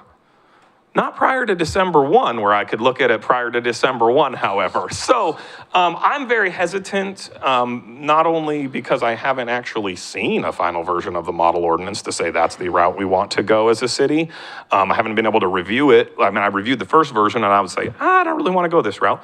But also, we do have some experience with model ordinances with other projects, and I have found that they just don't, one size fits all isn't always really the best fit for a city. And I think Keizer, historically, Planning Commission and City Council have not always loved the one size fits all approach because we're Keizer. We are unique, every city is. So, like I said, that is path 2 is the model ordinance. As I said, the draft is currently being revised and they're anticipating a new draft sometime in early December. They wouldn't commit to a date because they don't know. But in that model, there are some things that kind of speak to what what it's going to spell out. Essentially, what it's going to spell out, that it's going to spell out the mitigation factors and ultimately achieving a no net loss.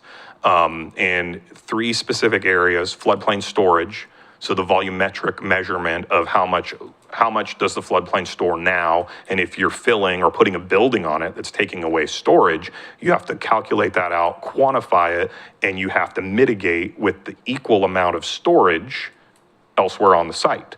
So, I mean, I think I'm not a contractor, I'm not a developer, definitely not an engineer. I don't do math. I don't like math. But, I think those things, that may be something that is actually doable in a development plan in design work. But there is a little bit of a lack of clarity of exactly what that means. And then the other piece would be water quality. So we already have a lot of green infrastructure requirements in Keizer and what they call low impact development standards, basically how we're managing stormwater and runoff and things like that. So there's requirements embedded in the model code as to when you're doing those things, if you're adding impervious surface, that you're providing those types of facilities to manage water quality and also to plant vegetation. I'm gonna ask a question on that. So we already, this is 5-6 months ago, we did that issue with the impermeable surface regulation where if you go over a 1/4 acre, there's all this stuff, right?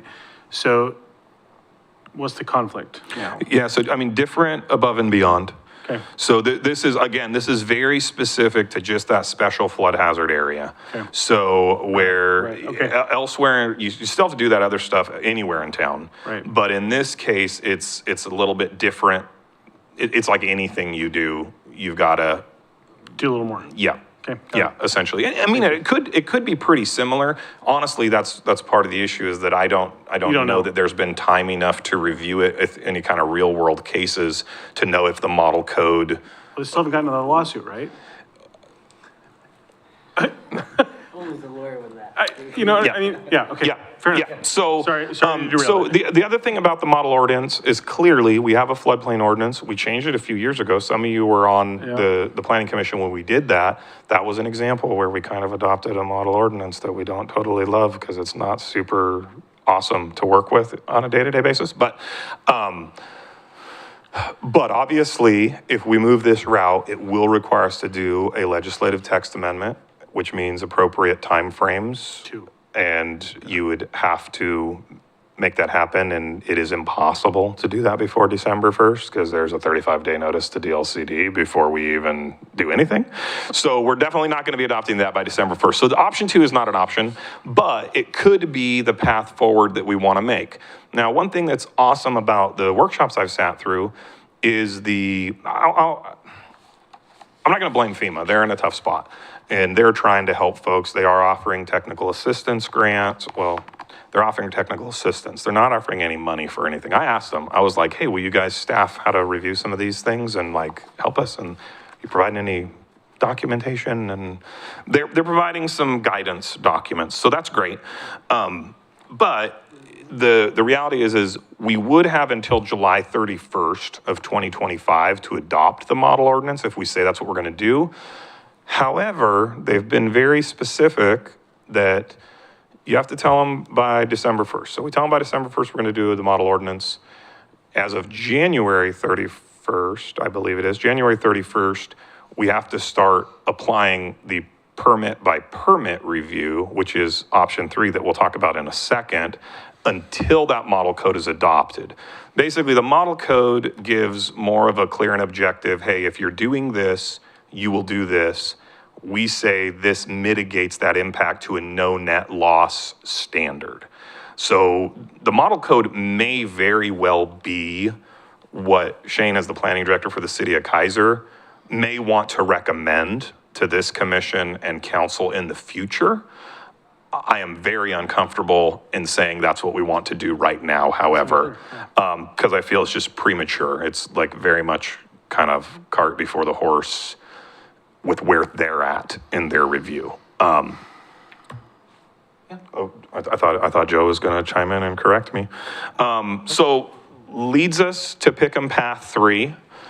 And, I'm not a gambler, but I know that I like that it's called a Pick'em. I feel like there's some sort of thing that, you know, I think my son sometimes bets on games and he combines 2 or 3 games into one bet and he can win, you know, $1 or something. But the Pick'em 3 is the permit by permit approach.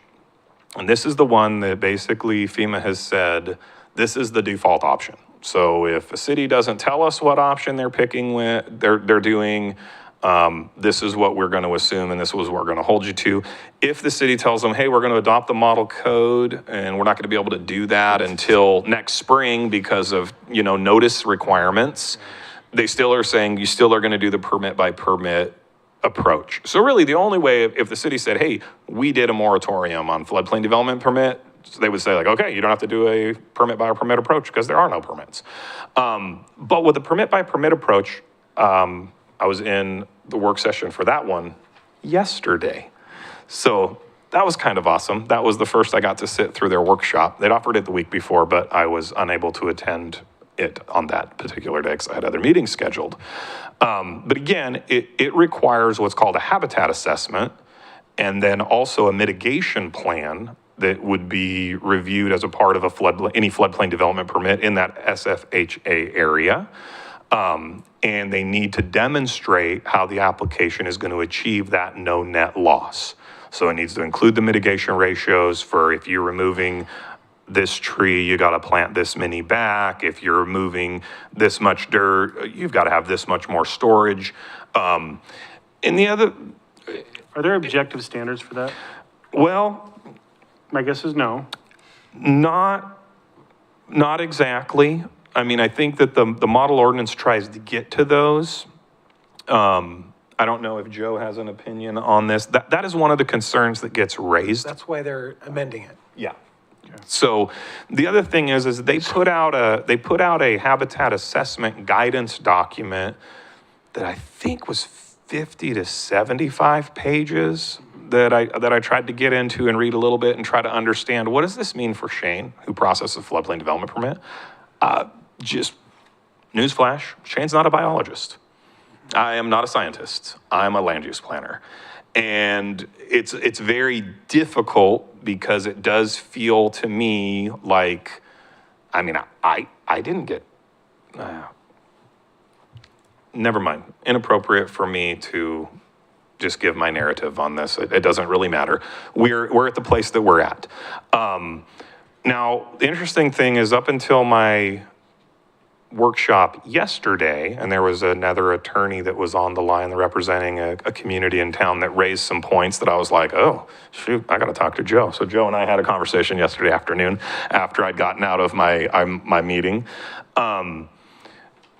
The one thing about this is that, I mean, I think theoretically, if we go with we have to go with the permit by permit approach. I think best practices would say we still really do need to change our development code to reference the fact that we're going to require something of a property owner who wants to develop in their floodplain. Because that makes it very hard, especially for somebody that has an investment-backed expectation that they might be able to do something with a property based on current zoning standards. So I think we're going to have to be dialing up a text amendment real quick, and it may be something very simple, a simple paragraph to add to our floodplain ordinance to reference this. I kind of just started reaching out to other communities like, hey, how are you approaching, if you're doing the permit by permit approach, how are you making that kind of like pass the smell test? You know, the good news is I'm a really reasonable guy, and I do have a lot of confidence that as developers come in and homeowners come in, we can explain to them what this process is. And there is a need to address these things at a level, absolutely. I mean, we have documentation that says so, and that's kind of where we're at. Some of my concerns with the permit by permit approach, I am concerned about what does that mean for staff resources? And do I have to get some sort of outside professional review of habitat assessments that people are going to be giving to us? Now, I think that our city's engineering firm, they have people on staff that can help with that. I have a call into them actually. But I don't know if that is covered under our current level of services in our contract. So, the other thing, Shane, and I'm just going to bring this up because this is super relevant, and this is one of the questions that I wrote down. Just last year, we reviewed all of our fees, right? yep, And the unfortunate consequence of this is absolutely. if a developer comes in, this is going to be a pass-through cost on the ultimate user. And so it's one of those things, I think that we have to also consider that because I would recommend in your research, talk to whoever the engineering firm is and just say, hey, look, give us a scale, and then Yep. based off of that, I think we just have to really consider what that cost is because, you know, we're in the middle of a fiscal year right now, and Yep. I think that it would be very unfortunate to have to go to the city council and say, by the way, this mandate's brand new, we're right in the middle of the fiscal year, and also this could be a cost. Is it gonna happen every Yep. single day? No, but I think that's something that we're gonna also gonna have to look in tandem with potentially what has to happen with that. Is it as urgent? Maybe not. I don't know if the council can provide a little leeway and flexibility for you to do a cost for service type situation. I'm not sure, but. Yeah, no, and I mean, and 100%, your point is 100% well taken. And honestly, that's why that bullet point is up there as a concern that I have. And again, like this is a little hard. I literally sat through the workshop yesterday, just yesterday morning. And so it kind of piqued a few things that I was like, oh, okay, I was really hoping that maybe these habitat assessment and to be fair, they've also indicated the habitat assessment guidance document is also being revised because the one that they put out was much more broad. And it's hard, historically, there was a case in Puget Sound several years ago. And it's kind of the same group of folks that have sued different regions. I think it happened there. I believe it happened in Florida around the Everglades somewhere. So the Puget Sound region was a worse finding than we got, actually. It was a different kind of finding. So out of ours, it said, hey, you need to plan for no net loss. Up in Puget Sound, it was like, you need to plan for no impact, which is a lot harder to. They can't mitigate, period. Yeah, it's a different ballgame up there. But so, the guidance documentation is under revision currently for how to do the habitat assessment and what needs to be included. There are some local controls because one of them is, while it says the assessment has to be prepared by a qualified individual, the city gets to decide who that qualified individual is. And again, I'm not a lawyer, I don't represent the city. It does concern me, however, when we take responsibility on determining who's qualified because have we determined that correctly, or does that then open us up for future litigation from groups that say you're not doing it right? Because that's kind of where this lawsuit started, was FEMA, you're not doing this right. And so I feel a little bit like it's being passed through to the locals to say, you guys figure it out. We're going to tell you to do this, and then you take it on. Again, and I think the big piece is with the permit by permit process. I actually, going back to my Pollyanna positive roots, being raised by my mom Cynthia, I think the silver lining there is that different sites are going to be different. And so the reality is some of the examples that we talk about is that if you're in a floodplain area already, and maybe there's already existing development that's there, you may be able to demonstrate that no net loss a lot easier if, the footprint's already there and we're going up. Or we're going to remove some area over here and maybe do some restoration work and some planting, which would be desirable and nice anyhow. There may be ways to offset it through that permit by permit approach, but there is definitely concern at the staff level due to, okay, how much staff resource does it take? Does it cost more above and beyond what my existing contract is? And I haven't had a chance to review those things with the city attorney or anybody who actually is in charge of money. But that is something that needs to be quantified because I do foresee a high probability that, floodplain development permits are going to have to cost more than what we charge right now to be able to cover those costs. And then on the front end, one of the concerns I have is that, property owners aren't going to be super happy because they're going to be paying a higher fee and they're going to need to be hiring a biologist to do these habitat assessments. So they kind of get dinged twice. Now, as I said, I do think there are some ways to look at it, and I know my strong recommendation to folks that have property within the floodplain would be, hey, you should really look at what your elevations are and determine, is there, because over the years we've found, I won't say errors, but inaccuracies in what the mapped floodplain is versus what the actual floodplain is. And so you can get letters of map amendment. Now, back in the day, you used to be able to get letters of map amendment based on fill. And the other thing that I didn't put in this slideshow presentation, but FEMA said no more CLOMAR Fs or LOMAR conditional letters of map revision based on fill or letters of map revision based on fill as of, I believe, August 1st of this year. They have suspended processing those. So you wouldn't be able to do that by bringing in fill and elevating your land to get you out of the floodplain. It would have to already be out of the floodplain. But there may be some areas that is workable. Here's a super crazy question. Yeah. What if the city did LiDAR and actually determine what the actual topographies are and submit it to FEMA? I mean, yeah, I mean, it's expensive and it's draconian and ridiculous, but. yeah, I mean, I think, I didn't want to bring that part up, but one of the issues in 2016 when there's this part of the BIOP that's called the RPA, Reasonable and Prudent Alternative is what it stands for. Basically, how do you address it?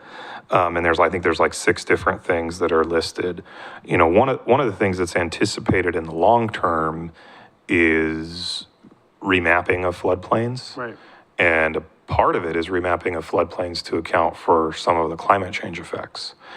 And so I don't know what that looks like, but that will be a very different conversation that may come down the road in a couple of years, depending on how that all kind of happens. If you know what I mean. I mean, you know, Keizer's pretty flat.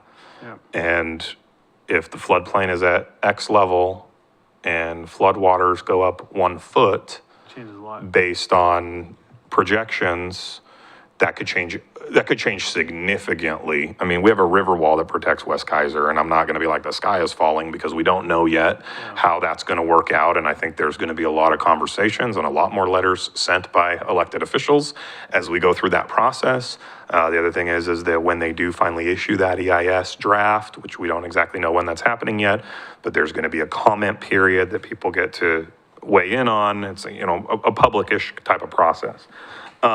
But at the end of the day, you know, for now, staff is recommending that we notify FEMA that we're going to be using the permit by a permit approach right now due to the fact that we don't have the time to do anything else. And the moratorium is probably not palatable for us as a community. The one thing I want to point out, and this is kind of where I kind of do see that there are some good and some bad about the 3 options. One, I do think that the model code might be the appropriate path forward for us in the future once it's had an adequate review, because I do think it would create a much simpler solution for the common citizen as opposed to hiring a biologist or an environmental firm to do assessments and all of those kinds of things. The one thing about the model code I don't like as much is it basically assumes kind of a worst case scenario for every site, and that's how they set the mitigation marks, whereas that habitat assessment might give somebody more latitude to say, hey, this habitat assessment, here's the value of it, here's the quantity of it, et cetera, et cetera. But again, that I would not want to pursue until we actually see the final version of the draft and it gets vetted. I'd much rather see some other communities put it into place and then hear the stories on how it worked or how it didn't work so we'd know where to tweak it. The other piece that there are some concerns with is any of the 3 options may require Measure 56 notice requirements, which is never like a great thing in the planning world. It's kind of a little bit scary. Basically, you get notice that says, hey, we're kind of taking away some of your property rights. But we don't have that time. Well, not before December 1st, right? I mean, but even if we say we're going to have to do something to tweak our code to reference this or that for the permit by permit, Joe's going to have to do some more analysis for me to determine, do we have to do even a Measure 56 notice for that? That just may be a thing we have to do no matter what we choose to do. The other piece is any of the options require staff resources, and there is no actual financial support coming from the federal government to help us with that. And clearly the timing is kind of a mess. And the other reason why I think the permit by permit approach at this stage of the game makes the most sense is since we don't know what that final requirements of the FEMA ESA implementation plan requires of us, I would hate to see us in some ways adopt a model ordinance, even if we think it's great, and then turn around a year later and say, just kidding, this was wrong, and now we're doing something totally different. We've never done that. Yeah. You've been around too long. So ultimately, I wanted to come tonight to give you all a heads up, to give you all an update. I know that some of you have probably heard of these things, at least somewhat, some maybe more than others, kind of where we sit right now. And essentially, I was kind of wanting to just look to Planning Commission for concurrence that based on what I'm sharing with you, kind of, I don't even really want to call it a staff recommendation, but ultimately, you know, I am kind of on the hook to send them an email before December 1st. So at this point, my plan is, I think I'm going to be sending an email that says, we're going to be using this case-by-case approach, and I'll probably put a lot more language in there about how the timing is bad and it's hard, and I'm not sure what we're going to do if I have a property owner or an applicant that pushes back or appeals, and like, what do I do with that? So kind of looking for Planning Commission's concurrence, really so I can report back to council when I share with them that we talked about it, and Planning Commission said this, so. Mr. Lindsay, what is, so NFIP, if the real risk here is if the city said, you know what, sorry, we don't want to do this. Yeah. The risk is we lose NFIP, so National Floodplain Well, so Insurance. I will just steer you, first of all, to the guidance. Yeah, And it says, what penalties are communities looking for if they cannot meet the December deadline? It says communities will default to a permit by permit option if no selection was given. So we can't fail that because they'll just put us in permit by permit on December 1st. However, if they don't hear from us and they have to do it by default, then the agency will contact us and identify what technical assistance is needed to implement Pick'em. So they'll start knocking on our door a little bit and saying, hey, what do we need to do? If a community has no Pick'em implemented by July 31st, then FEMA amps it up a little bit and says they're going to start auditing us. Yeah. And for any activities that occurred in the community in that window of in time. that zone. And so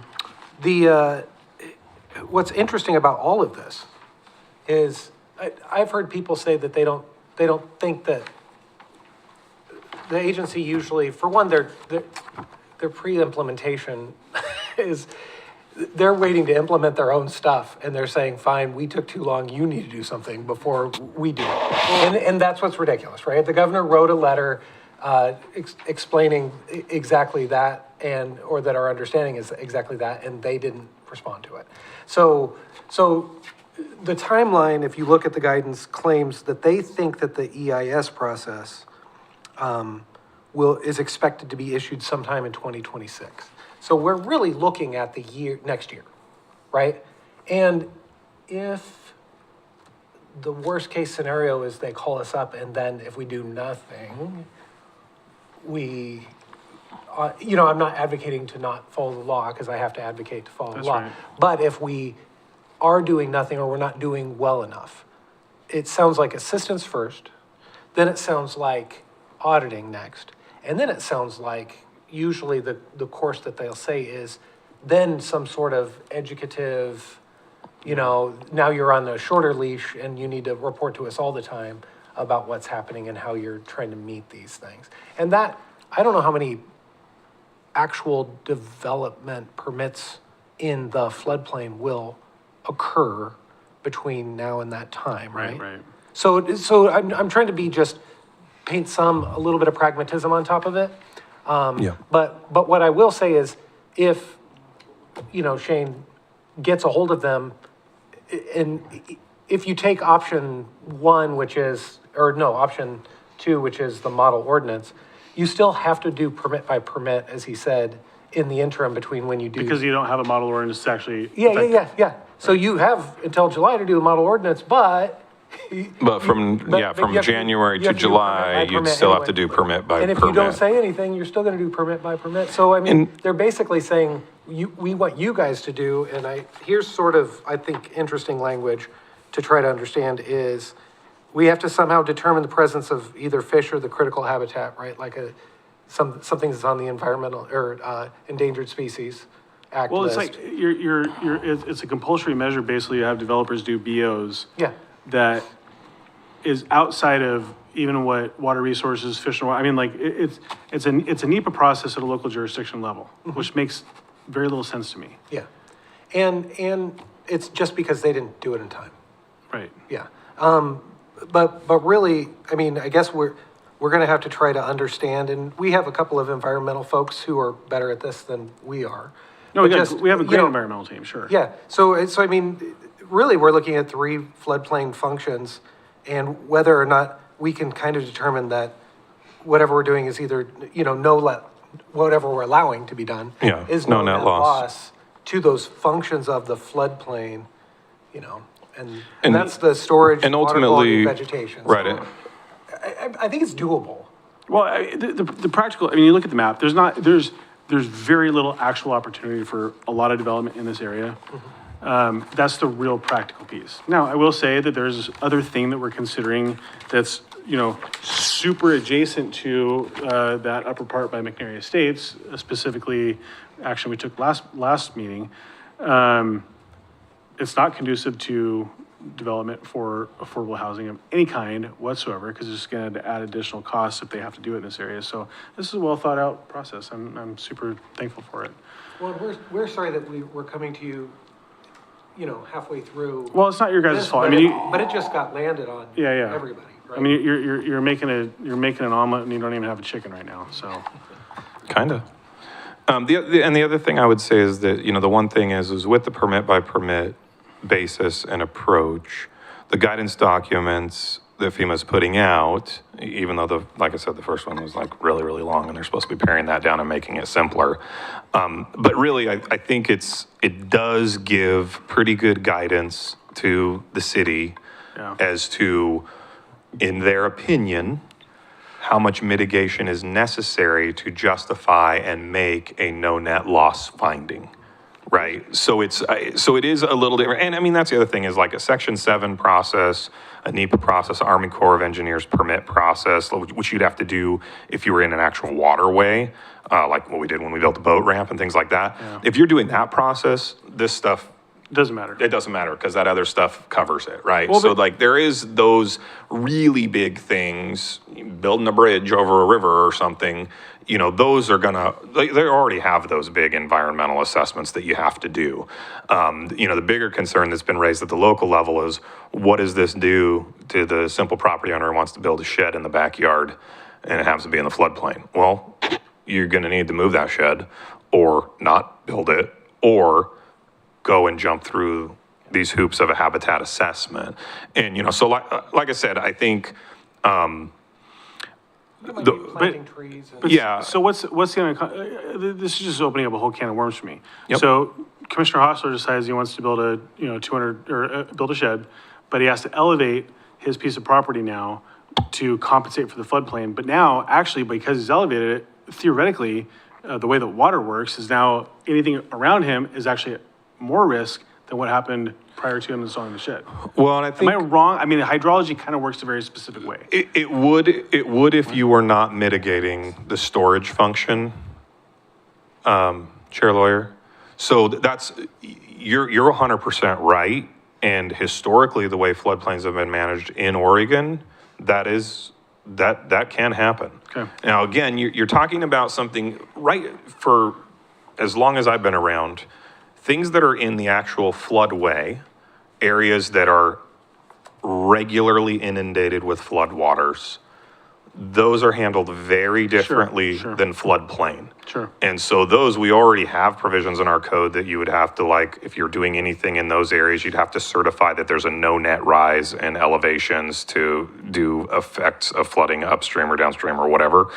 But in the floodplain, historically, there has been allowances for people to bring in fill to just get their structures up high enough that says, hey, when the water gets this high, then my house won't be underwater, right? And build it with flow-through vents. There's, construction specifications for things built in floodplains. But with these standards and the pick'ems, essentially what they're saying is that if you're doing any of that, then that quantified volumetric area needs to be mitigated Somewhere else. there. So, so essentially, if you think about it from an overly simplistic viewpoint, but cut and fill process, right? You've got a hillside, you cut it, you fill it, same exact amount of dirt. It didn't change anything. You just moved it around on site. So there is this is where the no net loss factoring, it is different than a no effect. Because a no effect would say any disturbance to that habitat is going to have an adverse effect. In this case, it's saying you can essentially move the volumetrics of the water. So yeah, your neighbor builds and elevates. It doesn't mean it's going to back the water up onto your site, because the same exact volume of water still can be on his site. It's just in a little different area. Right, okay. So that's kind of the idea behind it. But again, sixth grade understanding. If you reduced shade trees in doing Yeah. that, you got to plant a few more. Yes. You know what I mean? There's sort of, It's It's super just- enforceable too. Like, I can't wait to see all the FEMA guys with their vests running around enforcing all this. they're not, yeah. Commissioner Grants, you do this work. You love this, right? You're super excited about this, right?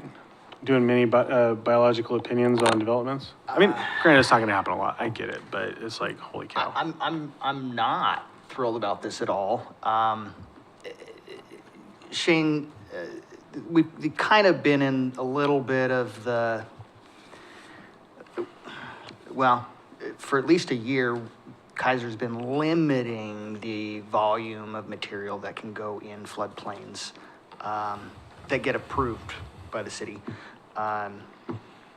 But yeah, bioassessment for any floodplain development, that's the cheap one's probably $1,500. I was just say, and that's for you to do it. Right. And then it's another probably 1,500 to 2,500 for somebody to look at it, say, yep, we're good, and then come back to Shane and say, yep, they're good. Right, and bioassessments, that's not that big of a deal. If you're gonna come into Keizer or go to FEMA and do a LOMAR F, which is a letter of map revision based on fill, you'd have to have an application submitted to the city, and they would sign a community acknowledgement form. They're supposed to certify that they've reviewed a bioassessment and there's no ESA impacts, Endangered Species Act impacts. So that, that's, I don't know, kind of been a requirement sort of for a little bit, but the habitat, the no net loss of storage, those are gonna have impacts, for sure. My biggest concern, Commissioner Osler buys a piece of property, he's in this area, he does everything that he is told to do for no net loss. Something happens and FEMA says, just kidding. Because we're not at the resolution to whatever current EIS they're going through. And so I'm super uncomfortable putting in, I'm totally gonna recommend the permit by permit right now, because that's just it makes sense. You guys have been asked to do an insurmountable task, and that's not your fault. This isn't a reflection on any of the work you're doing.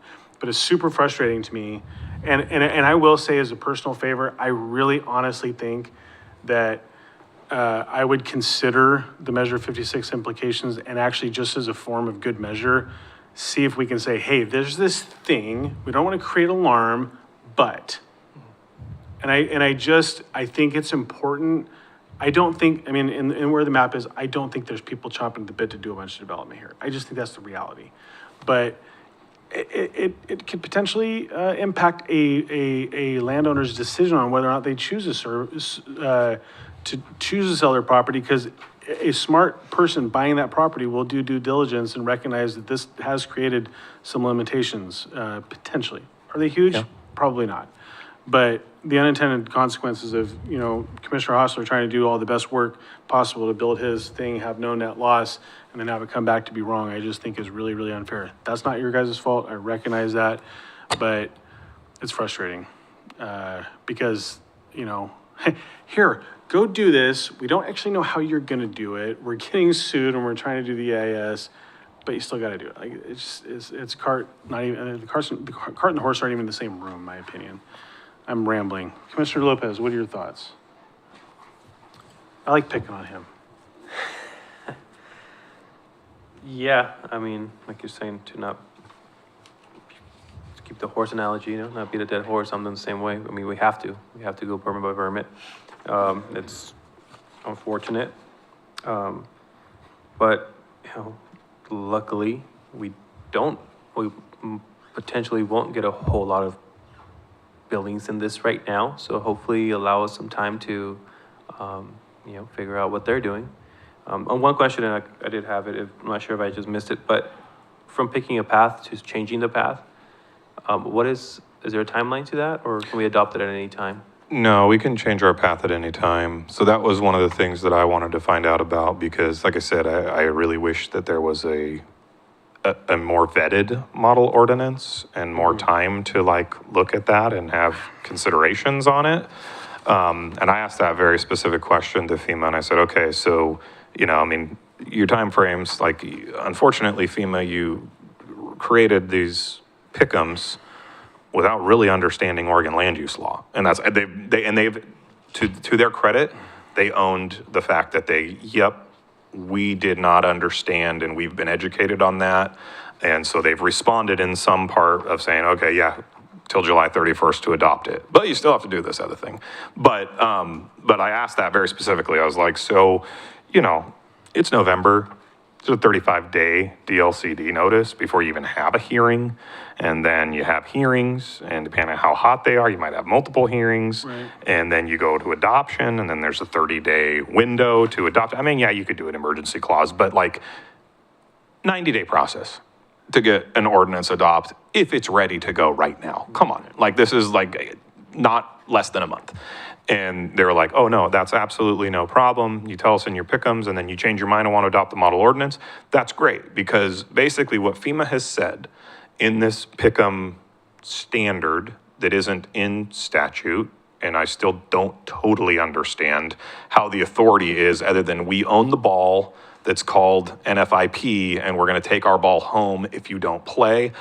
That's a whole nother argument, but, you know, whatever. They said, you know, hey, we've said any of these three is what meets the ESA compliance during this interim window. So the issue, because I've gone back and forth with my own, and ultimately I did say my recommendation is we tell them we're doing the permit by permit approach, and I need to vet out how exactly we're going to actually implement that at the local level in a timely way and without getting ourselves sued over something also, right? But I think what I have heard from FEMA over and over again is that it's very important that we're attending the workshops, that we're communicating with them. I've sent a couple of emails to their pick'em inbox that I've yet to get responses to, with some real world examples of, hey, what about this? When your stuff says this, what if let me give you a theoretical. Haven't heard back. That was a week and a half ago I sent that. But I know they're super inundated. But I think one of my concerns is for our community, if we were to stay silent or essentially kind of give pound sand, I'm doing what I want to do. I think that, to me, there's a risk factor there.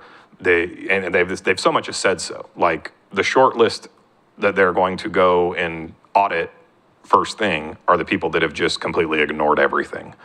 And ultimately, you know, I asked very pointedly, so we can't do these things in this time frame that you're proposing, and, you know, what happens, worst case scenario, what happens floodplain development permit walks in February, we don't have a pick'em in place, we don't have standards in place, and we approve something.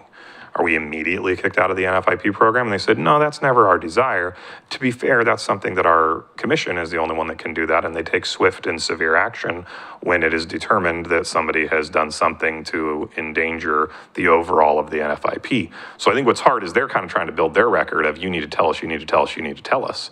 And I think it's important that we tell them, frankly. And so that's kind of where I've personally landed on it, even as frustrating as it is to me that they didn't really give us enough time. So, does that help? Yeah. Commissioner Hosmer. Most certainly, I don't want to make your job tougher than it already is. That's not my goal. There's something that I've not heard this evening that I'd like to share with, and that is the price of sharing the world. We are not the only animals on this planet. And I know a lot of people, humans specifically, the two-leggeds, they get real narrow-minded. You know, with that being said, you got Joe Citizen who wants to do the right thing and says, I'm gonna put a shed on my property. But wait a minute, hold the phone, Sarge. We got some other litigated things here that you need to be aware of. Okay, so I agree with you, and I agree with you that we should do the permit by permit. I don't think it's okay that FEMA says, come here, stay. Come here, stay. I don't think that's fair. We'll jump through that hoop and move on. I think that's what it is. What I'm trying to do is I'm trying to think for the average guy who has a lot, who's in the floodplain. Okay, the 100-year floodplain. And so these individuals would be like, okay, you want to do a shed, okay, whatever. You're in the 100-year floodplain. Now you have to do these things. You have to break it down for them. And they're trying to do the right thing. And so when I worked with the City of Independence, a lot of people would get really wrapped around the axle. And I would calm them down by saying, this is what we have to do. This is the price for sharing with other animals on this planet. So it puts it in perspective. And so it gets it out of self, gets out of my wallet. Do you see what I'm saying? Mm-hmm. And so I think that's the message I would like to say. And obviously we'll move forward with the permit by permit. Commissioner Grants, anything further to add? No, I don't think so. I mean, we can sit here and complain about the federal government and all the things they do to us well past 9. No, we have to end at 9. Well, until 8:59 then. 8:59. But it's not going to do anything. There's probably a few people out there that would listen to us, but they probably have better things to do too. But yes, and the intent matters, and I think that the voice of this body matters, and our charge is to make sure that we're being responsive to our neighbors. And I agree, our neighbors are not just the two-legged. I mean, I don't think there's a single person up here that's like, no, we just want to kill all the fish, right? It's like very well taken. I'm thankful you said that. I take for granted, I mean, I sat as the chair of the Watershed Council for like a decade, right? This is something that I'm aware of, and this is just like the sort of thing that is frustrating. So I think that I'm going to summarize what I think I've heard. Everybody's on board with the permit by permit. I made a comment. I would really like in the analysis to determine, and you know, right, the fee thing in addition to the potential text amendment. I think that's super important to understand what that looks like. That's just me. The other commissioners here can chime in on that. I also think that because there is a potential limiting factor, very small, but a potential limiting factor for those in this floodplain, I would like you to see if it makes sense from a legal and a staff perspective to do a measure 56 notification, if only for purposes of education. I don't know. But it's one of those things that I just feel really, really strongly about. We held a public hearing on a potential legislative amendment to the UT zone because we did demand that we wanted to hear from those opportunities, those people potentially impacted by a choice that this body could make. And so I just feel really, really strongly goal 1 matters, and it's goal 1 for a reason, public participation. So that's just my opinion. Again, I'd yield that to my fellow commissioners. And then, you know, I think it's a matter of, we'll see what happens when it happens. The question is, at this point, do we need to put a motion, or are we just doing consensus, straight consensus? We can do, it can be by consensus, because Okay. what we're trying to do is get advice and educate ourselves and educate you guys at the same time, and then do the same thing with the council. Because, you know, this is one of those things too, where I think some people have responded in the past, the sky is falling. And we don't think that's accurate. So we would like to dispel that. We'd also like to answer frequently asked questions. Yeah. And you know what I mean?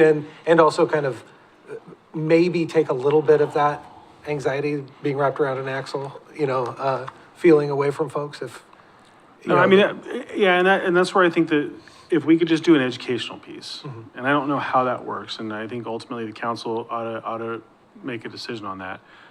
But just letting people know, hey, this is here, and because what I want to have happen is, Commissioner Grant decides he wants to sell his property, and, find somebody that buys it, and then that person's now having choice limiting factors on the potential. Is it a big choice limiting factor? Probably not, but it is going to have a small impact on their ability to be able to make their own decisions. So that's just my personal opinion. What do you guys think on that? Yeah.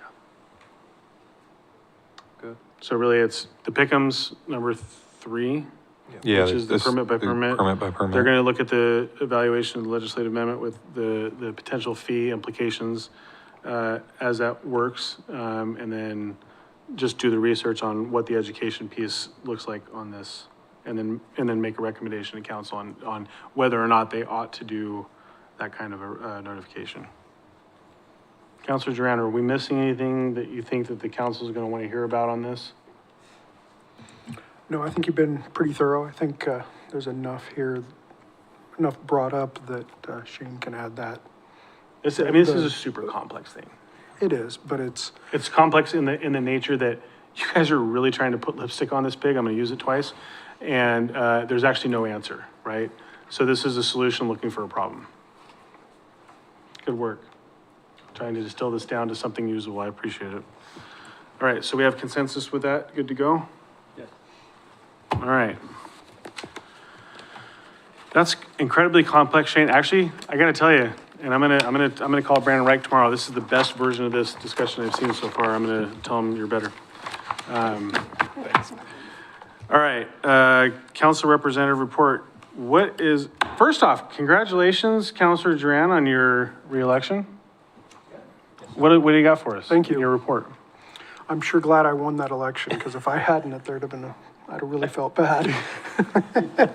You know what? I think it's a testament to the good work you're doing, and nobody else decided to put their name in the ring, so. Nobody was crazy enough to think they could be in here, because I was hoping, but no. You love it, quit lying. No, I'm glad I was able to stay. So, for our last city council meeting, I just want to bring up a couple things. We did a Volunteer of the Quarter award for Ken Gearloff. Yeah. Which is super deserving. He has been around and done so much for the community, the city, and specifically the Southeast Keizer Neighborhood Association. So he's the chair of the Neighborhood Association, and he has put a lot into being that chair and really moving that community into having some sense of togetherness. So I'm happy that that was brought in as a Volunteer of the Quarter award for him. We got to watch 2 new police officers being sworn in, which is nice. We're short on officers right now, and they're really trying to hire them up to get them in here as soon as they can. So having 2 at one time was really nice. Another one that I wanted to bring up was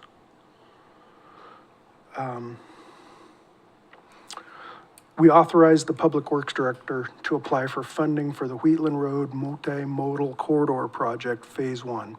So that is it's nice to see that moving forward once that money does finally get here and we can start as planned, which I don't remember, it was Probably 2027. 27, right? 27, I think, and it may be late 27 because we've got Verta Road starting in 26. So just letting you know that things are moving a little bit on stuff happening here in Keizer. It'll be a little while, but it's in the future. That's all I got. It might be the longest report you've ever given, Counselor. Commissioner Grants, you're up for next council meeting. Are you good for that, or do you need a replacement? When is that? Is Don? that next Monday? They had the long-range planning, I think it would be next Monday, right? Yeah, I am not gonna be around for that. okay, I can, Commissioner Lopez, have you done it yet? Yes. Okay, you haven't done it in a while, right? Whoever's going, I'd like to be there. What's the 18th? Don, remind me, I think I should be able to do it. I can probably come do it. Yeah, I'll do it. I think I Thank can you. do it. Yeah, I got you. Yes, and please come. So I'm gonna just, one quick other, even though it's not on here. So I'm gonna pass out, this is the flyers on the Keizer Gold Star Family Memorial Monument. I talked about it, I think the last commission meeting. We actually have approval from the city council to move forward. So we got this cool little flyer we did, got a QR code. So if you're curious about it and you want to learn more about this monument that is hoping to be completed in September of next year, you can go on the Facebook and look for Keizer Gold Star Family Memorial Monument, or you can go on the Woody Williams Foundation and find more information out there. But super thankful for the council and all the work they've done. I've been getting as much information out there as possible, but we're looking for some donors, some people that want to put some time in, and we have a goal of about $180,000 total to raise, and so we're getting going on it. But this is something that I'm very thankful for the city of Keizer doing, and it means a lot to our community. PFC Ryan J. Hill was the first Keizer resident killed in action since Keizer became a city. His mom has been an active part in maintaining his memory and the memory of all of those killed in action, and that's why we want to do this for those families. So check it out online. Super awesome opportunity. If you want more information specifically, you can email keizer.goldstar@gmail.com. It is a city-related function, so. That's all I got. Any other witty statements, remarks, comments, thoughts? I mean, we have another 50 minutes, so we don't have to adjourn until 9. You want to reopen that motion and recommend the planning commission's always end by 8 instead of 9? I think shall adjourn no earlier than 10 p.m. I read in the rules that we're supposed to actually make a motion to adjourn, so I move that we adjourn. That's actually in the rule. Can we?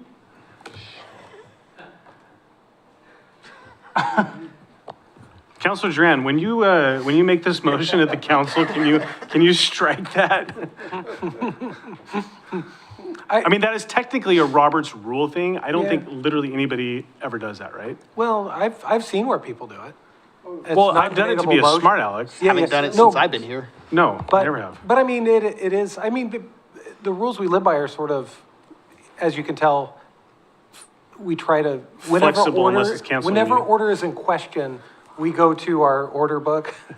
But oftentimes we find our way because it's orderly enough, if that is helpful. Well, but I guarantee you it's probably in the council rules as well. And I've literally never seen it. All right, hey, you know what? Second, all those in favor, aye. We stand adjourned at 8:12.